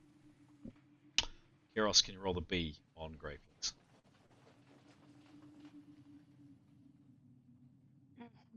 Aren't you? Nope.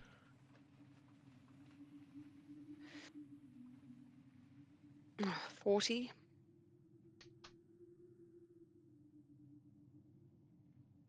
This is not nice. Grey, your flesh is burning. You must parry for 1 round. You take 1 hit a round, and you take another 2 hits. So there's this blast of energy, basically, as Keros touch it through her hand. She latches onto you, and there's this blast of energy on you. You can't believe it's just happened. You are stunned 1 round. Do you still love me? That happens about here. Back in this direction, you guys are back. Well, we were tracking them, right? Please just give me a second to explain. You were here. You've seen them fly. Keros isn't at a great distance, so you're moving along behind. So you would be call it there. Are we within 100 feet, Chris? There. How much? What speed are you moving?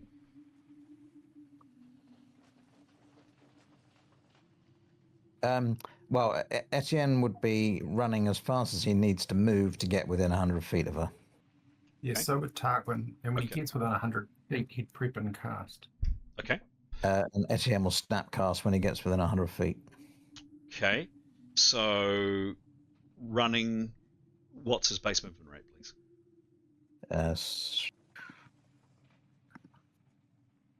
It is 70 feet around. 70 feet around. Cool. So, I think I said about 3 rounds. So, you can run double that easily. So yeah, you're keeping pace with them. You're both keeping pace, and Tarquin about the same. Yeah, so his is 68. Yeah. Cool. His movement speed. So you're both keeping pace. So anybody else, by the way, Mithan? Yeah, we're All keeping together. Yeah. Okay. Apart from Leif's, yeah, we haven't talked about Leif. What is happening to Leif? I assume, or Gray's been casting float on him, I guess. Yep. Has that been happening? I need a couple of float. Well, I need. I rolled 1 earlier. Yeah. I can roll another one now. Yep. I need another 2, please.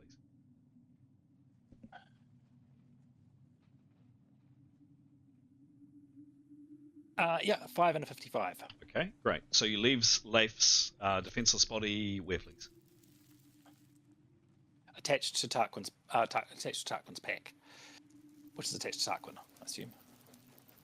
Okay. Or if Tarquin needs to run faster, he can pass it back to Mithan, or Mithan can take Leif. It's float, right? He'll be weightless. Yes. Okay. Yeah, he won't slow me down. Okay, so you're running with Leif, so you haven't left him. Okay, cool. So I've got that Etienne's running. I've got that Tarquin's running. What are others doing, please? Mithan 2. Okay, cool. Neathanol and Demos, please.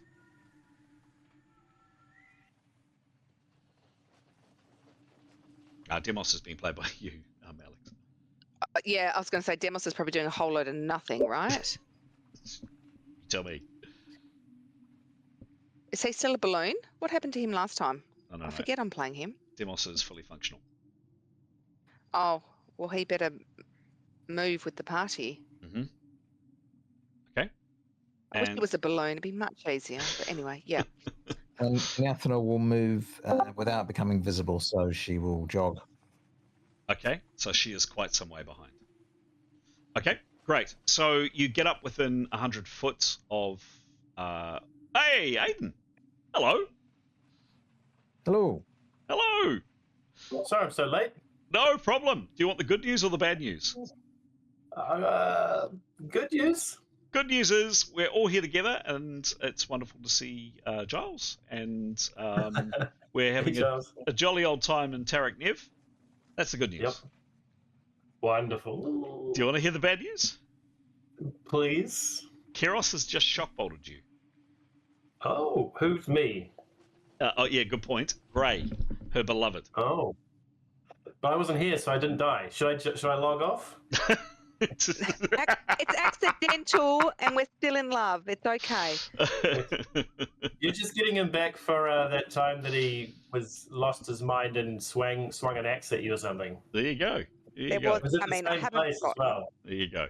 Good to have you. Good to have you here, Aiden. So both Tarquin and Etienne are within 100 foot.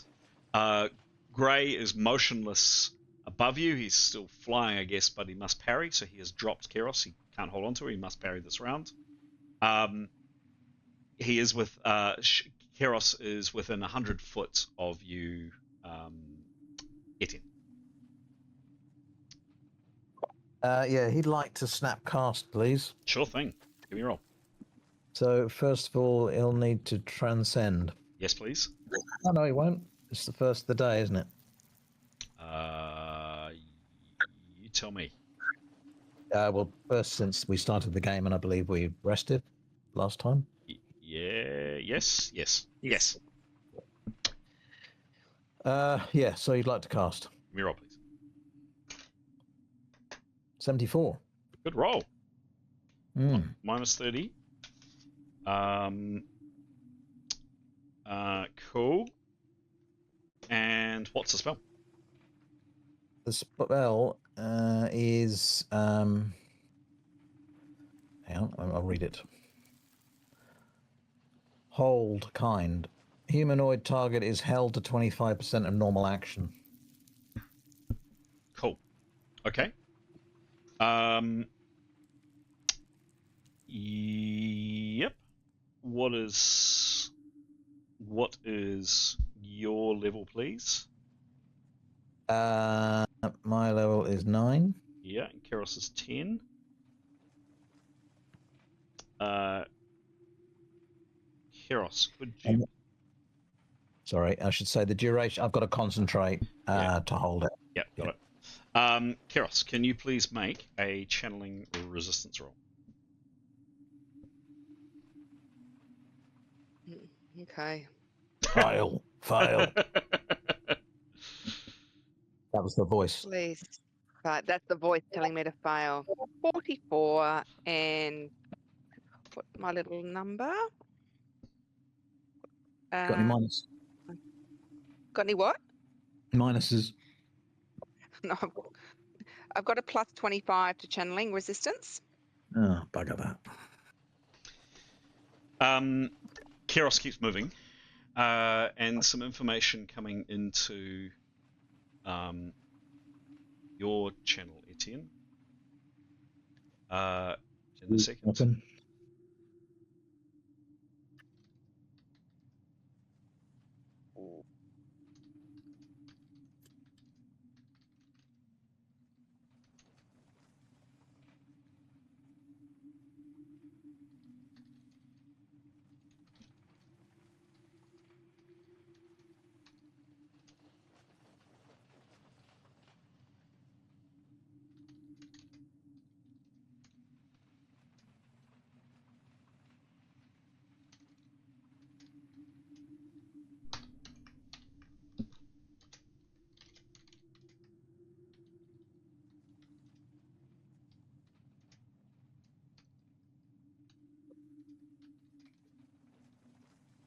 Okay.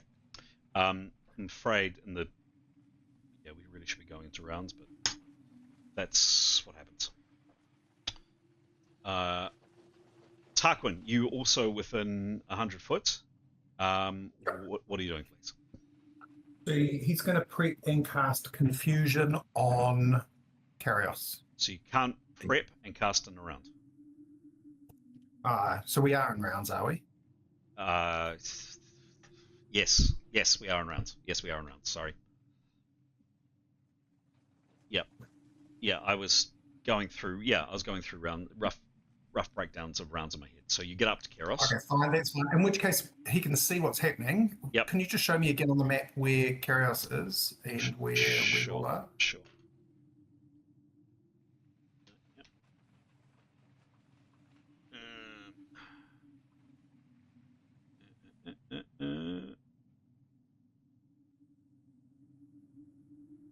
Cool. So, please work. Yes! Brilliant. I'm not going to F around with moving Kyros up in the air, but imagine Neathanel is... Where is Neathanel? Neathanel is quite some distance behind because she's creeping because she wants to remain invisible. Kyros and Grey. That's Grey for the moment. Where are they? Are up. So call. For argument's sake, I'm gonna say 50 foot up. So maybe I can move them up. Hang on a sec. And I was kind of half in rounds in my head. I should have been clearer. Let's go into rounds, and we'll go into round rounds in a second. Okay. So, just for a sec. So Gray and Keros are approximately there. The remainder of you are able to run a lot faster than Keros can fly at 75 foot around, and you are all close to her. We are going to go into a round. We go going into a round. Sorry guys, I probably should have done this before. Initiative. Rolling initiative. You're not going to... Okay. There you go. And so the last we had was Giles, to be fair on you, you had run up and I had given Etienne a turn to act, so your turn to act for the last round. Sorry, I should have done that first. It's okay. I've never used my basic maths skill, which might be fun to use. Okay. So Tarquin's going to do one of two things. He's either going to snap cast, and can someone remind me, if it's not an instant spell, what's the penalty? -30. Okay, and on a 1 or a 2, it's a failure. So anything under 32, it fails. Okay. It depends on the spell. If it's a base spell attack, if it's actually trying to, as Etienne's did, it could be a higher rate of failure. Well, the spell is confusion. In that case, it is a base spell attack for sure. So does that make it better or worse? It makes it makes it better or worse. It makes it more challenging. Okay. So the fun bit of calculation Tarquin wants to do is to figure out if he races forward towards this house. Yep. Is he going to have time to stop and prep and cast to reduce the risk of a spell failure, or does he think that that's unlikely? So he just has to look, right? It's just 2 angles, take a look, work out if he thinks he can cover enough distance that Karius isn't going to be in this creepy house before. So, because if he can run forward, stop, prep, because we're moving way quicker than they are, he'd probably do that, because it reduces it to 15, I think. But if he doesn't think he can, he'll snapcast now. Okay, so the distance between you guys and the house is 170 foot. So yeah, give me a roll. Give me it's a maths roll, non-mast. Give me a roll, and it's a 10% action. This is a 10% action. So he's used 10%. I can still snapcast, can't I? You still can snapcast, yeah, sure. Cool. Oh, whoops! Why did that not work? 74. Love it that you're using basic maths. And his basic maths is 23. 23. 97. 97. Not quite 100. Not a complete success, but basically, are you better to run forward and prepare? Is that your question, or are you better to cast now? Correct.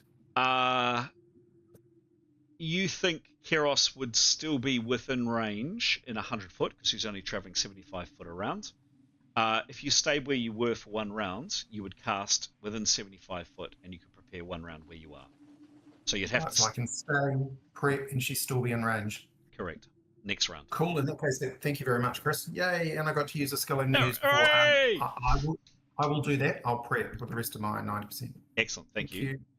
Okay, so we are into that next round after that round. So you can cast this round, Tarquin. And sorry for somewhat a disjointed way of doing this. Didn't realize it was going to go this way. But that's the joy of such things. Niathanal, what are you doing, please? We should keep moving towards the party as in a jog pace, which is, I believe, is the only safe way of doing that to remain invisible. Yep. Just what? 90, I think. Okay, 90. Okay. Gets to there. So basically up to the party. And how far away is she from Karios then? Oh, right above, right? Close on it, yep. Okay. Next, Gray. 10 10 seconds ago, last second, your beloved just zapped you. Oh, you're stunned. Sorry, you must parry this round, and you're bleeding at one hit around. So sorry, that's what you're doing. So you're in effect just kind of staring with open eyes at Keros, and you're smoldering, literally a smoldering arm where she cast a spell on you, one of her offensive spells on you. You can speak, but you can't. You can move and maneuver, but it's at must parry. For this number of rounds, the target may not attack. They may only parry with half their OB. The only other actions allowed are movement and maneuver, both are modified by -25. What do you do, I Greg? think he would just parry, and maybe he'd be like, Ross. What are you doing? Okay. Oh. So you're literally, you can smell your own cooked flesh in your nostrils. Yeah. From Keros. I mean, they are looking for food, so you might smell this. True. Don't tempt people. Tarquin, you're next to act. You prepared last round. Okay, so this round, he's going to cast Confusions on Keros. Yeah, great. So this is -15 to the roll. Give me a roll.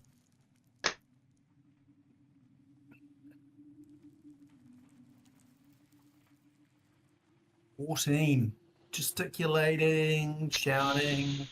It's +5. -14 is a result of a 4, which is a failure. That is a spell failure.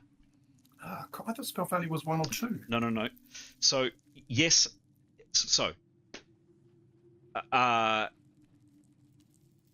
for a non-offensive spell, a spell failure is a 1 or a 2, unless you roll down. So if you haven't prepared and you roll a 8, you get -30 to that roll, which is a -22. That would be a spell failure.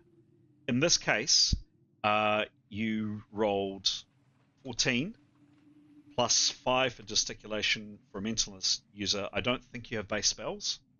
I do get base spells. Oh, do you? Which is what? 9. 9. That might have made the difference, actually.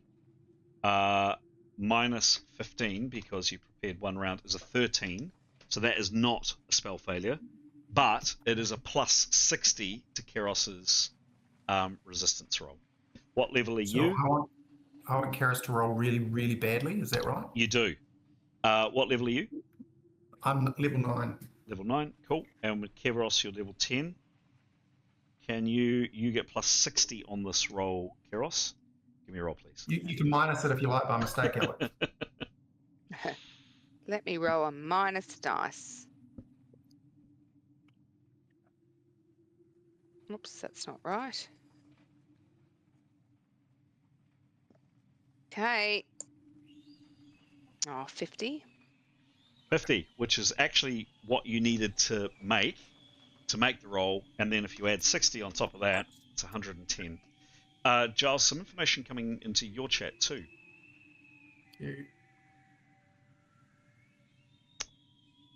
I might not want to. Up to you. Tell me.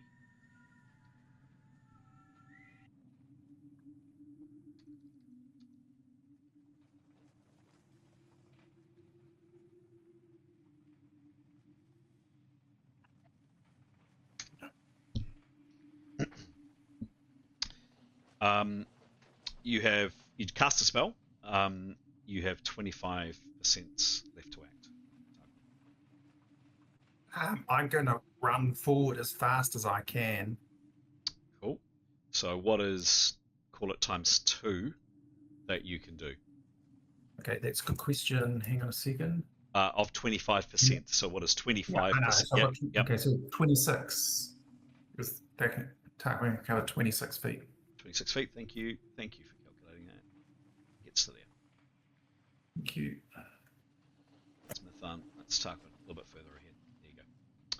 Okay. Next. Etienne. You cast last round.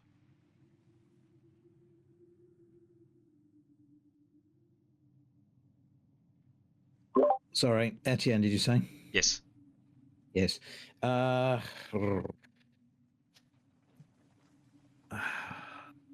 guess I'll try and do the same again, and I've got nothing else. So yeah, he'll.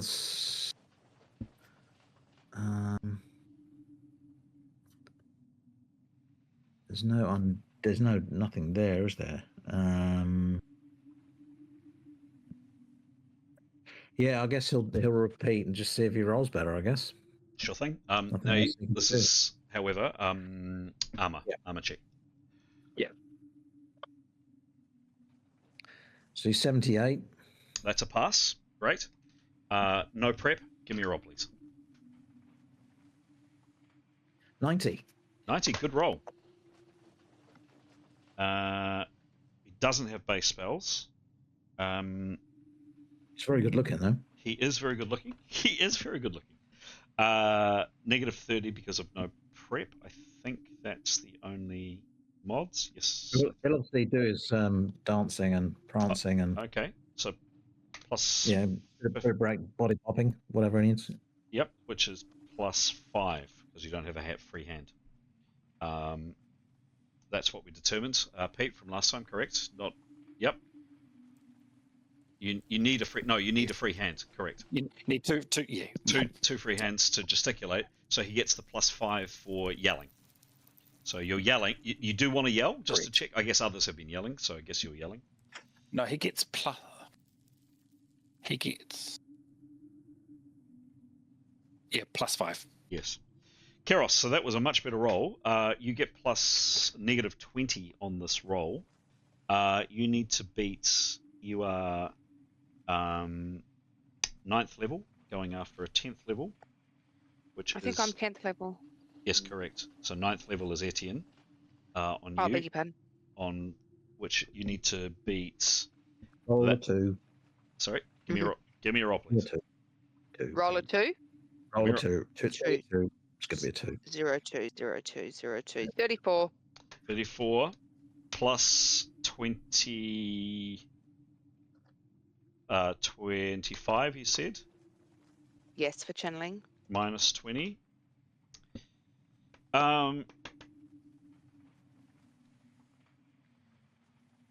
What's the definition of the spell, please?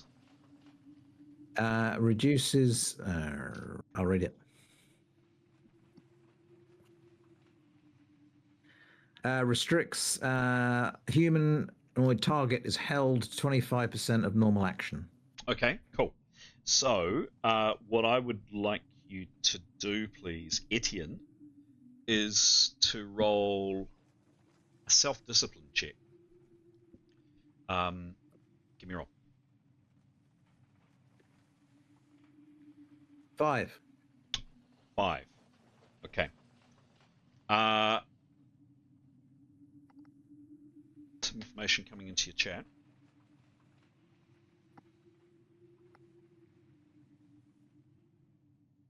You don't want to know my self-discipline? I do. Yeah, well, no, actually, there's probably not much point. I guess.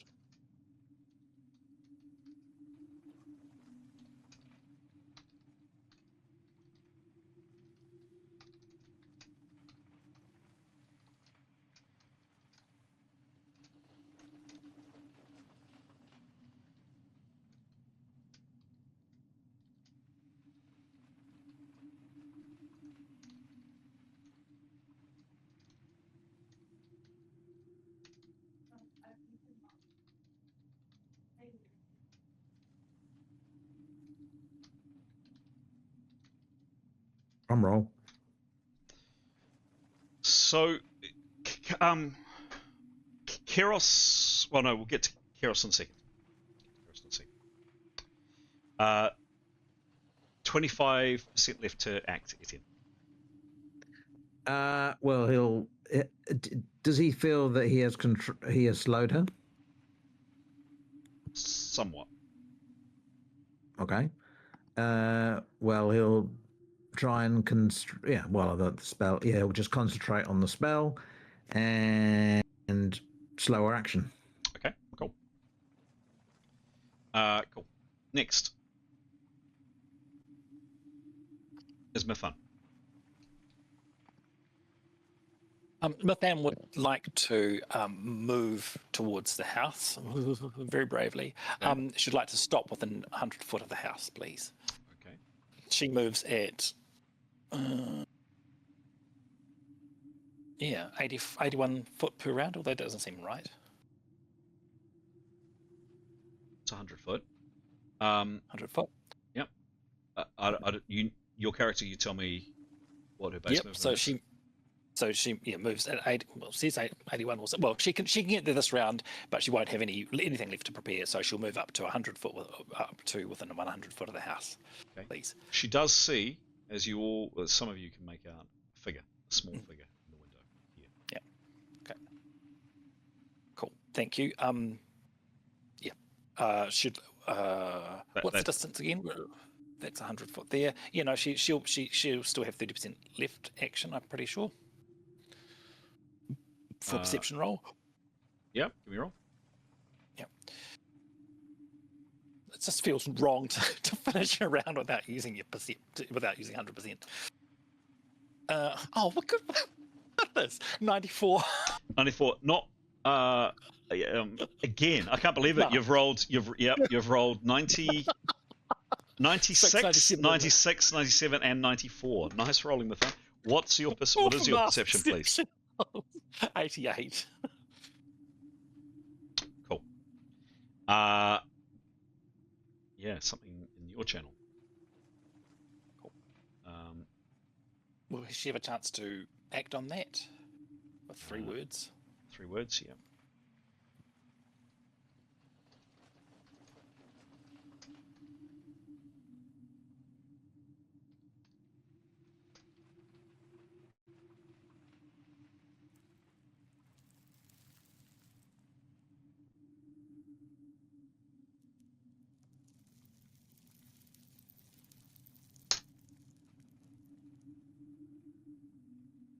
Oh, okay, cool. Cool. She yeah, I can see her. Yep. I see her. That's what she. Yeah. All right. Done. Thank you. Demos is next. Fully functioning Demos. His arms are feeling a bit weird, but fully functioning Demos otherwise. Cool. Thanks. Can you let me know what was he doing? What is he aware of? He had moved up with the party and was watching in horror Keros flying against her will, she said, towards this house. Towards the house. That's what she said.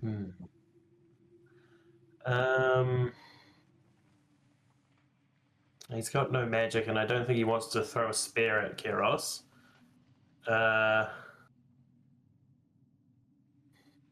I guess he's probably going to also run towards the house to try and back up whoever's going there. Mithan, I think you said it was. Was it Mithan? Mm-hmm. Yeah, I think he's just going to go towards the house as well. Okay. Yeah. Yeah. Cool. Yep. Next is Keros. So, Keros, you feel the sensation on you. You're being slowed a little, but there's something in you that is saying, not right, move on. And you still move. You get to about here. You're definitely a lot slower, so you're not definitely not moving your full 75, but there's something pulling you towards this house. Something terrible. You are utterly terrified. And this, just a little bit more information into your channel, please, Keros. Not being cute, but where is Victory and what's on the ground, absolutely freaking out, screaming in terror, screaming.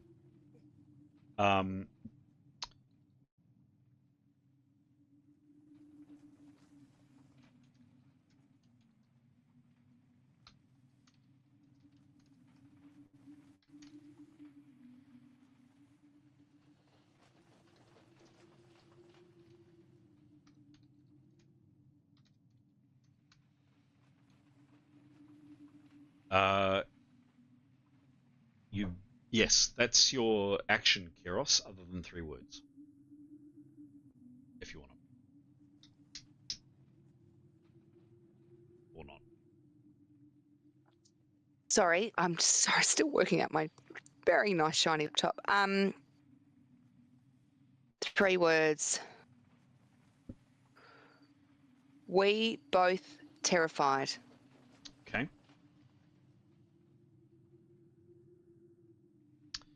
And that's, I think, is everybody. Everybody has acted, I believe, this round. Has Gray acted? Yes, he was stunned. Well, yes, he has acted. Yeah, he was stunned. That's the end of that round. Rolling initiative. And we are off. I will draw your attention to time. Oh, damn it. Yes. Okay. Thank you. Niathal. How far is Niathanal from Kerios?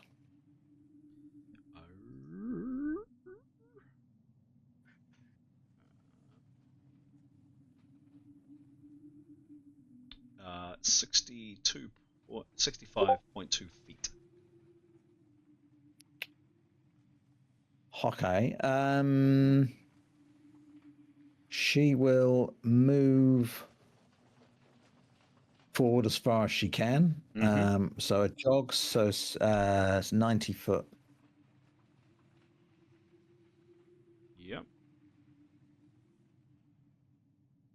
That's 90 foot to there. Yep. So that's her full round. And she, who's that sort of level with her? Here is both Demos and Mython.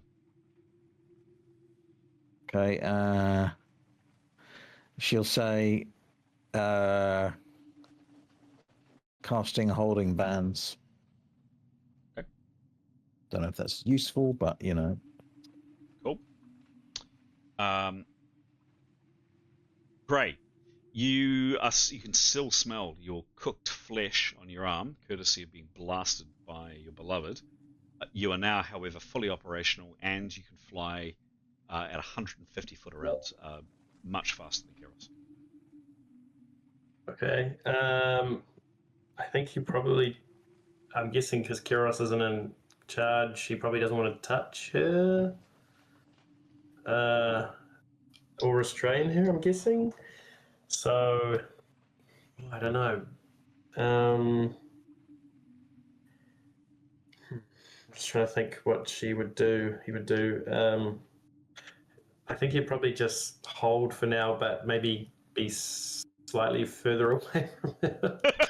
Or not in, like, is he in front of her or behind her or beside her? He's here. He's here. Okay. So is she facing him or is she facing the house? No, she's facing the house. Facing the house, yeah. I think he would just follow behind her slowly and be ready to bolt if she tries to bolt him. Cool. But also ready to catch her if anyone knocks her out or anything, I guess. Nice one. Okay. Excellent. Tarquin.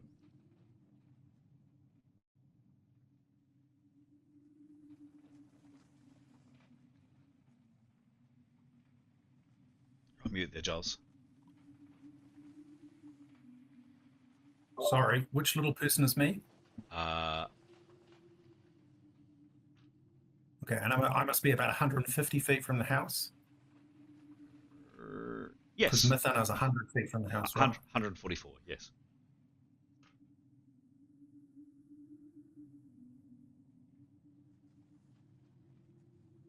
Oh. So, I had this worked out in my head too. 68. Which was running, so we can move 130. Sorry, how much did you say, Chris? 144. 144. Okay, so I'm going to the 40% of my action run forward, which will put me at about 90-ish meters from the house, so a little bit in front of Mithan. Not that, yeah, so going to only be about 10 feet in front of Mithan. That leaves me with 60% action. Mm-hmm. Is that right? Yep, you tell me. That is. So I'm going to have a 30% perception looking forward, and I think because what I want to do is work out the characteristics of this woman in the house and what she looks like. Mm-hmm. So that's the specific thing I'm looking for. Which I hope you're going to add 20. I'm going to add a lot on for that because you are not impaired by the dimness of the scene. You can see perfectly. Well, that is also true. Yeah. Give me a roll.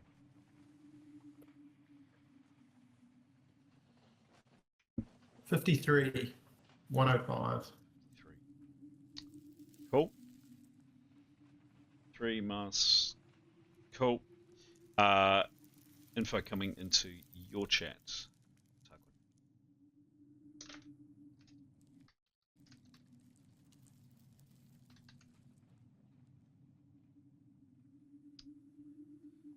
There we go. Oh, coming. Boom.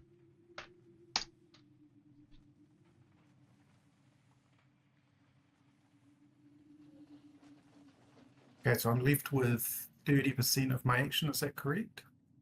Honestly, yeah. It is correct. It is correct. Yeah, I'm going to use that 30. I'm going to use that 30% to shout back to, is it Mithan and Etienne? Yeah. And I'm going to say, in the window, I can see a short brown-haired girl. She appears to be holding a red textbook of some description. And she also appears to be staring intently at me, which is what the picture looks like. She does not look like the ghostly figures at the entrance to Taraknev or the other figures we've seen recently. In fact, she doesn't look like any other figure I can recognize in Taraknev. Okay. Great. That's probably about your 30%. That's your run. Cool. I think so. Hey, and I've just had guests arrive, Chris, so if we're going to play just to the end of this round, I'll stay. Otherwise, I should probably say farewell. Yes, we probably will play just to the end of this round. Yes. I just want to check something. Okay. And next. It's my alarm to say I need to wrap up myself.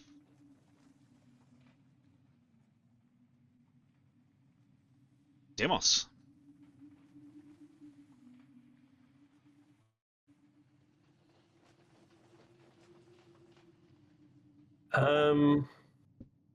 So Demos, I'm sure, would have heard that description. Mm-hmm.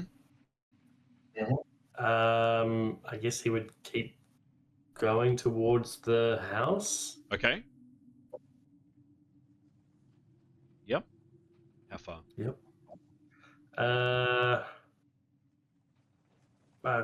To the door.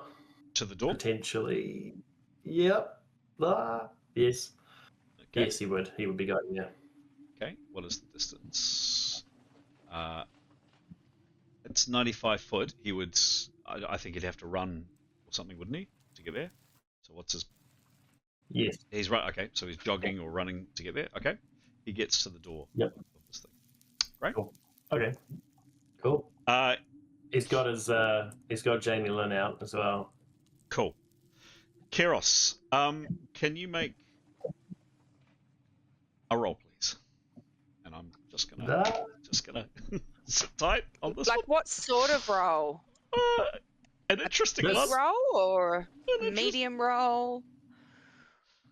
Don't say that word. It's not nice. GM to say 79. 79.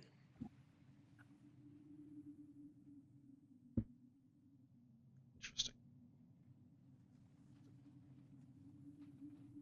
And you are that. That is that. Okay. It's going to take a second or so.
Just hold fire for a second before anything.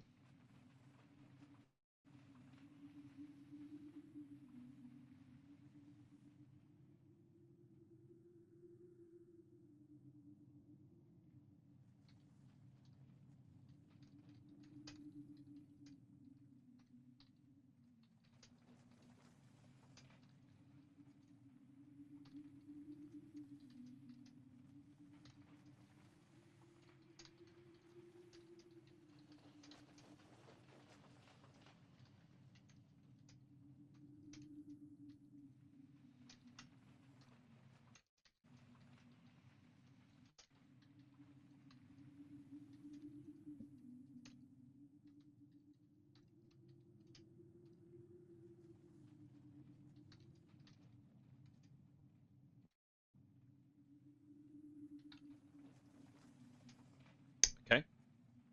Info now.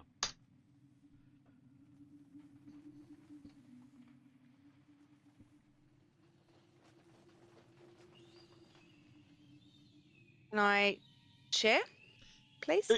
Yeah, I encourage you not to read verbatim, but to tell what your characters does. You have to, yeah, act it out. Well, I was thinking I would say it verbatim because it's so beautifully written in the first part. Your call, your character, but this is kind of hidden personal stuff. But up to you. Your call. I just thought it was so, articulately written. So I'm feeling back to myself, but not quite. Like something's definitely changed in me, and I do feel like the dark tendrils or the dark whatever it is has tried to pull me, and something's been unleashed. I'm not sure what it is. I thought I'd kept it pretty hidden and pretty close to myself, but it's now out in the open. And I take a last glance at the house to see where that wee girl is, and she's not there anymore, in the window, but I do see in the doorway she is there. Well, hang on. Oh, sorry. What do characters see? What do characters see of Keros, or see or hear of Keros? Because you're describing. What do I see? Yeah, but what do the characters see of you? What does who see of me?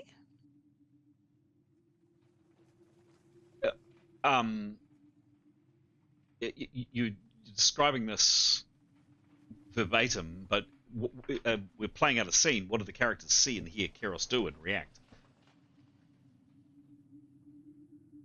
Am I not talking? I thought I was talking with the group. No, not talking. Okay, you'll just see me kind of go back to myself, and then you'll see me sort of linger on the house, and then I will scream. Top of your lungs. Is that what you... Yeah. And scream, and scream, and scream.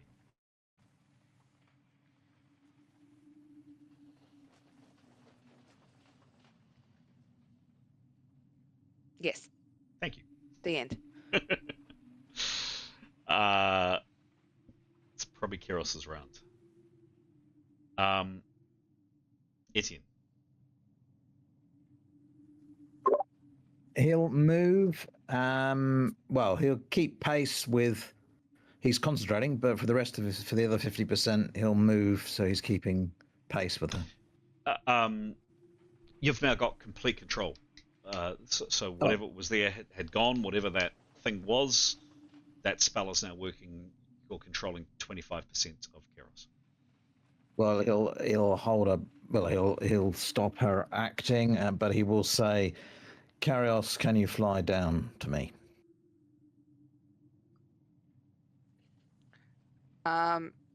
During mid scream, Keros will just attempt to start flying down. Okay. Any other actions? Anybody wants to do anything immediately? We almost leave it there. Gray would go to Keros. Smoldering. Yeah.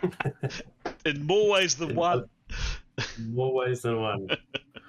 And Yathor will be perceived. Given we made a lot of noise, Nathanel's perceiving. Okay. Cool. In all directions. Okay. Let's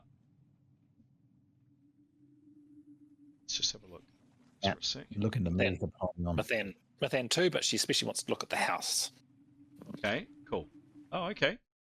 So, Niathanel, yes, you're up here. Can you give me a roll, please?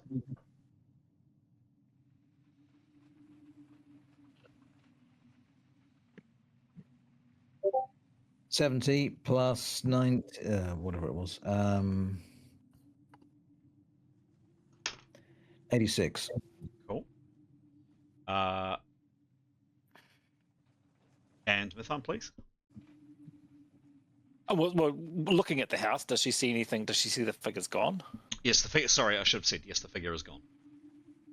So, and she can't see the figure anywhere there. Make a perception roll if you wish. Yep.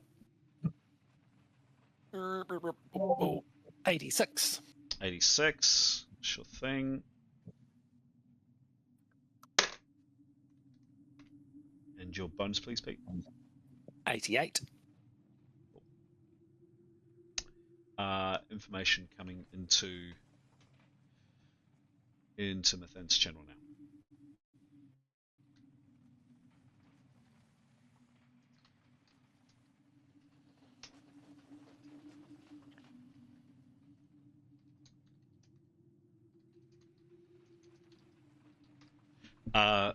Niathanel, some information for you.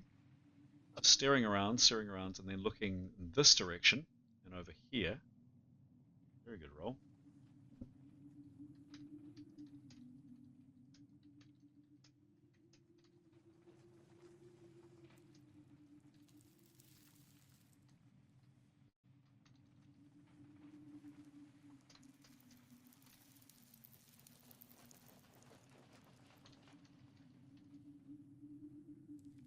That's in the direction of the light, I assume. I could just see, I think. Yeah, that's it.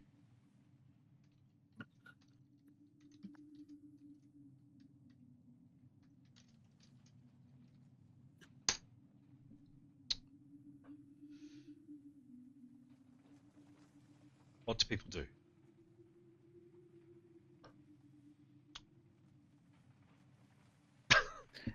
Can Niathanel speak any words? Yeah, sure. We're out of rounds. Yeah, out of rounds. Sorry, out of rounds into actions.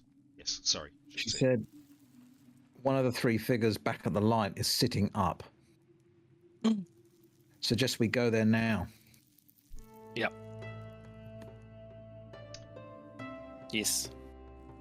And that, unless we have anything else, is where we're going to leave it tonight. Giles dipped out. He did. Giles had to go. Yeah. He did. I hope you had fun? Question mark. No. For No, a I dull didn't. moment. What's that? I Sorry. had zero fun. Aw. Sorry, Gray.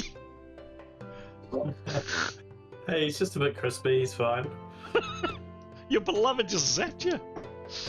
Accidentally. Excellent. Yeah. It was Context. Good. It was a good, yeah, Who context. hasn't accidentally Yes. zapped or bashed your partner before? I don't expect that in any relationship. Exactly.